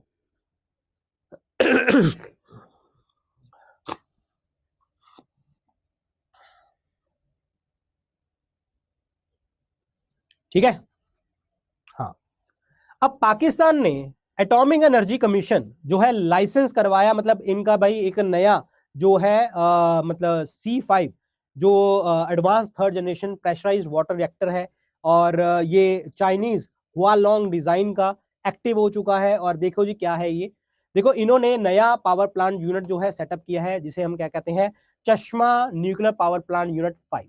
ये पाकिस्तान का पांचवा C5 जो है ये आपका पाकिस्तान का लार्जेस्ट न्यूक्लियर पावर स्टेशन है। चाशमा जो है इसे हम C5 के नाम से जानते हैं, जो कि सबसे बड़ा लार्जेस्ट पावर प्लांट होगा इसका पाकिस्तान के अंतर्गत, और ये third generation advance pressurised water reactor है। अब what is the meaning of pressurised water reactor? हम एक बात करते हैं नॉर्मल हम बात करते हैं न्यूक्लियर रिएक्टर की, और एक बात करते हैं प्रेशराइज्ड न्यूक्लियर रिएक्टर की। What is the difference? Difference कुछ भी नहीं है, यहां पे भी अनकंट्रोल्ड डिवीजन चलती है आपकी, अनकंट्रोल्ड। भाई आपको कंट्रोल करना पड़ेगा न्यूक्लियर रिएक्टर में, तभी तो हम उसको क्या कहते हैं, अन को काट के कंट्रोल जो है वो चेन रिएक्शन को कंट्रोल कर लेते हैं। न्यूक्लियर यूरेनियम 235 को जब आप तोड़ते हो तो उसके एक न्यूट्रॉन निकलता है, वो न्यूट्रॉन आगे के आगे चेन रिएक्शन बनाते हैं, तो न्यूक्लियर रिएक्टर में हम वो चीजें कंट्रोल कर लेते हैं। यहाँ पे भी वही सेम चीजें हैं, लेकिन डिफरेंस क्या है, जैसे नॉर्मल न्यूक्लियर रिएक्टर होता है ना, तो यहाँ पे जो कूलेंट होता है, कूलेंट वो आपका वाटर होता है, ठीक है, और जो मॉडरेटर होता है वो पानी भी यूज कर सकते हो, और आप ग्रेफाइट भी यूज कर लेते हो। लेकिन जो प्रेशराइज वाला सिस्टम होता है ना, यहां पे आपका कूलेंट भी वो पानी होगा और मॉडरेटर भी पानी होगा। कूलेंट जो है न्यूक्लियर रिएक्टर को ठंडा करता है, मॉडरेटर जो होता है ये न्यूट्रॉन्स की स्पीड को कम करता है। तो यहाँ पे जो कूलेंट और जो वाटर है प्रेशराइज्ड एटॉमिक रिएक्टर में पानी ही होता है सिर्फ, दोनों, ठीक है। तो दिस इज कॉल्ड आपका दैट इज प्रेशराइज्ड वाला सिस्टम, ठीक है। अब यहाँ पे देखिए जी, यहाँ पे प्रेशराइज्ड वाटर रिएक्टर जो होता है इसमें कूलेंट और मॉडरेटर जो है दोनों हम यूज क्या करते हैं, पानी का यूज करते हैं इलेक्ट्रिसिटी के लिए, और ये लोकेटेड है कहां पे, मियां वाली पंजाब पाकिस्तान में, और इसकी कैपेसिटी होगी 1200 मेगावाट की, ओके। और ये प्लांट डिजाइन जो है चाइनीज कंपनी हुआलोंग ने किया है, और इसका कॉस्ट जो है US $3.7 बिलियन है, और प्लांट की सर्विस जो होगी वो आपकी 60 सालों तक के लिए सेट करी गई है। यहां पे आपका साइंस एंड टेक वाला पार्ट आता है। महाराष्ट्र ने पहला made in India surgical robot जो है आपका जारी किया है, ये पता होना चाहिए। अब मुझे एक चीज बताओ, अब आपको क्वेश्चन लिखो, एक शायद मैंने इसमें नहीं लिखा, एक क्वेश्चन लिखो अपनी कॉपी पे, रोल ऑफ रोबोटिक सर्जरी या रोबोटिक्स, रोबोटिक्स के एप्लीकेशन लिख के बताना। What are the applications of robotics in the daily life, in the daily life, in the human things, हमारे लिए इंपॉर्टेंट कैसे है, ये आपका क्वेश्चन है, ठीक है। आओ आगे बढ़ते हैं। ये महाराष्ट्र ने पहला अपना जो है सर्जिकल रोबोट सेटअप किया है, और कहां पे, that is the Nobel hospital and research centre Pune में, दिस इज इंपॉर्टेंट। और यहां पे जो है इसमें रोबोटिक जो है hemicolectomy on a patient suffering from the colon carcinoma, जाने के जो हमारा लार्ज इंटेस्टाइन का पार्ट होता है कोलोन, वहां पे उसका कार्सिनोमा यानी कि कैंसर था, और उसमें जो है रोबोटिक सर्जरी जो है प्रॉपर तरीके से हमने करी है यहां पे जी, ठीक है। अब ये पहला जो सर्जिकल रोबोटिक सिस्टम था वो मैन्युफैक्चर कहां पे किया गया था, राजीव गांधी कैंसर इंस्टीट्यूट दिल्ली के अंतर्गत, और लेकिन ये वाला हमने कहां पे किया है, that is in the Pune that is in the Pune. Robotic surgery जो है एक प्रोसेस है जिसमें डॉक्टर्स ऑपरेशन करते हैं रोबोटिक हैंड्स के साथ। डॉक्टर यहाँ पे हैंड्स मूवमेंट को कंट्रोल करते हैं, और 32 इंच 3D मॉनिटर से मॉनिटर करते हैं पेशेंट्स को सर्जिकल फील्ड में प्रॉपर तरीके से क्लियर व्यू लेने के लिए। सिक्योरिटी कैमरा होता है जो पूरे के पूरे ऑपरेशन को, पूरी की पूरी इंफॉर्मेशन को मेडिकल टीम को time to time real time basis के ऊपर ये डेटा प्रोवाइड करता है। और ये सिस्टम ऐसे चलता है जी, प्रॉपर तरीके से सारे पेशेंट्स हैं रोबोटिक के थ्रू जो है वो मतलब कुछ ना कुछ चला रहे हैं, और इससे जो है प्रॉपर तरीके से ऑपरेशन चल रहा है। पूरी टीम यहाँ पे बैठी है, पूरी टीम खड़ी है, किस तरीके से ऑपरेशन हो रहा है रियल टाइम बेसिस के ऊपर ये हमें पता लगता है। तो मेड इन इंडिया जो है हमने बनाया है, ठीक है। Next the next topic is the summits and the conferences. क्या है ये समिट्स एंड कॉन्फ्रेंसेस? देखिए, इंडिया जो है होस्ट करने वाला है पहला world audio visual entertainment summit for the first time, prime minister Modi ने बोला है। और इसमें हमें अपॉर्चुनिटी मिलेगी इंडिया मीडिया को, एंटरटेनमेंट इंडस्ट्री को, ताकि वो रिकॉग्निशन ले पाए ग्लोबल प्लेटफॉर्म के ऊपर। तभी हम इवेंट को ऑर्गेनाइज करने वाले हैं 2025 में। और डेट क्या होगी जी आपकी 5 से 9 फरवरी, और होगा कहां पे, न्यू दिल्ली में देखने को हमें मिलेगा। इसका ऑब्जेक्टिव यही होगा कि हमारी मीडिया, हमारी इंटरटेनमेंट इंडस्ट्री वर्ल्ड लेवल के ऊपर रिप्रेजेंट करेगी।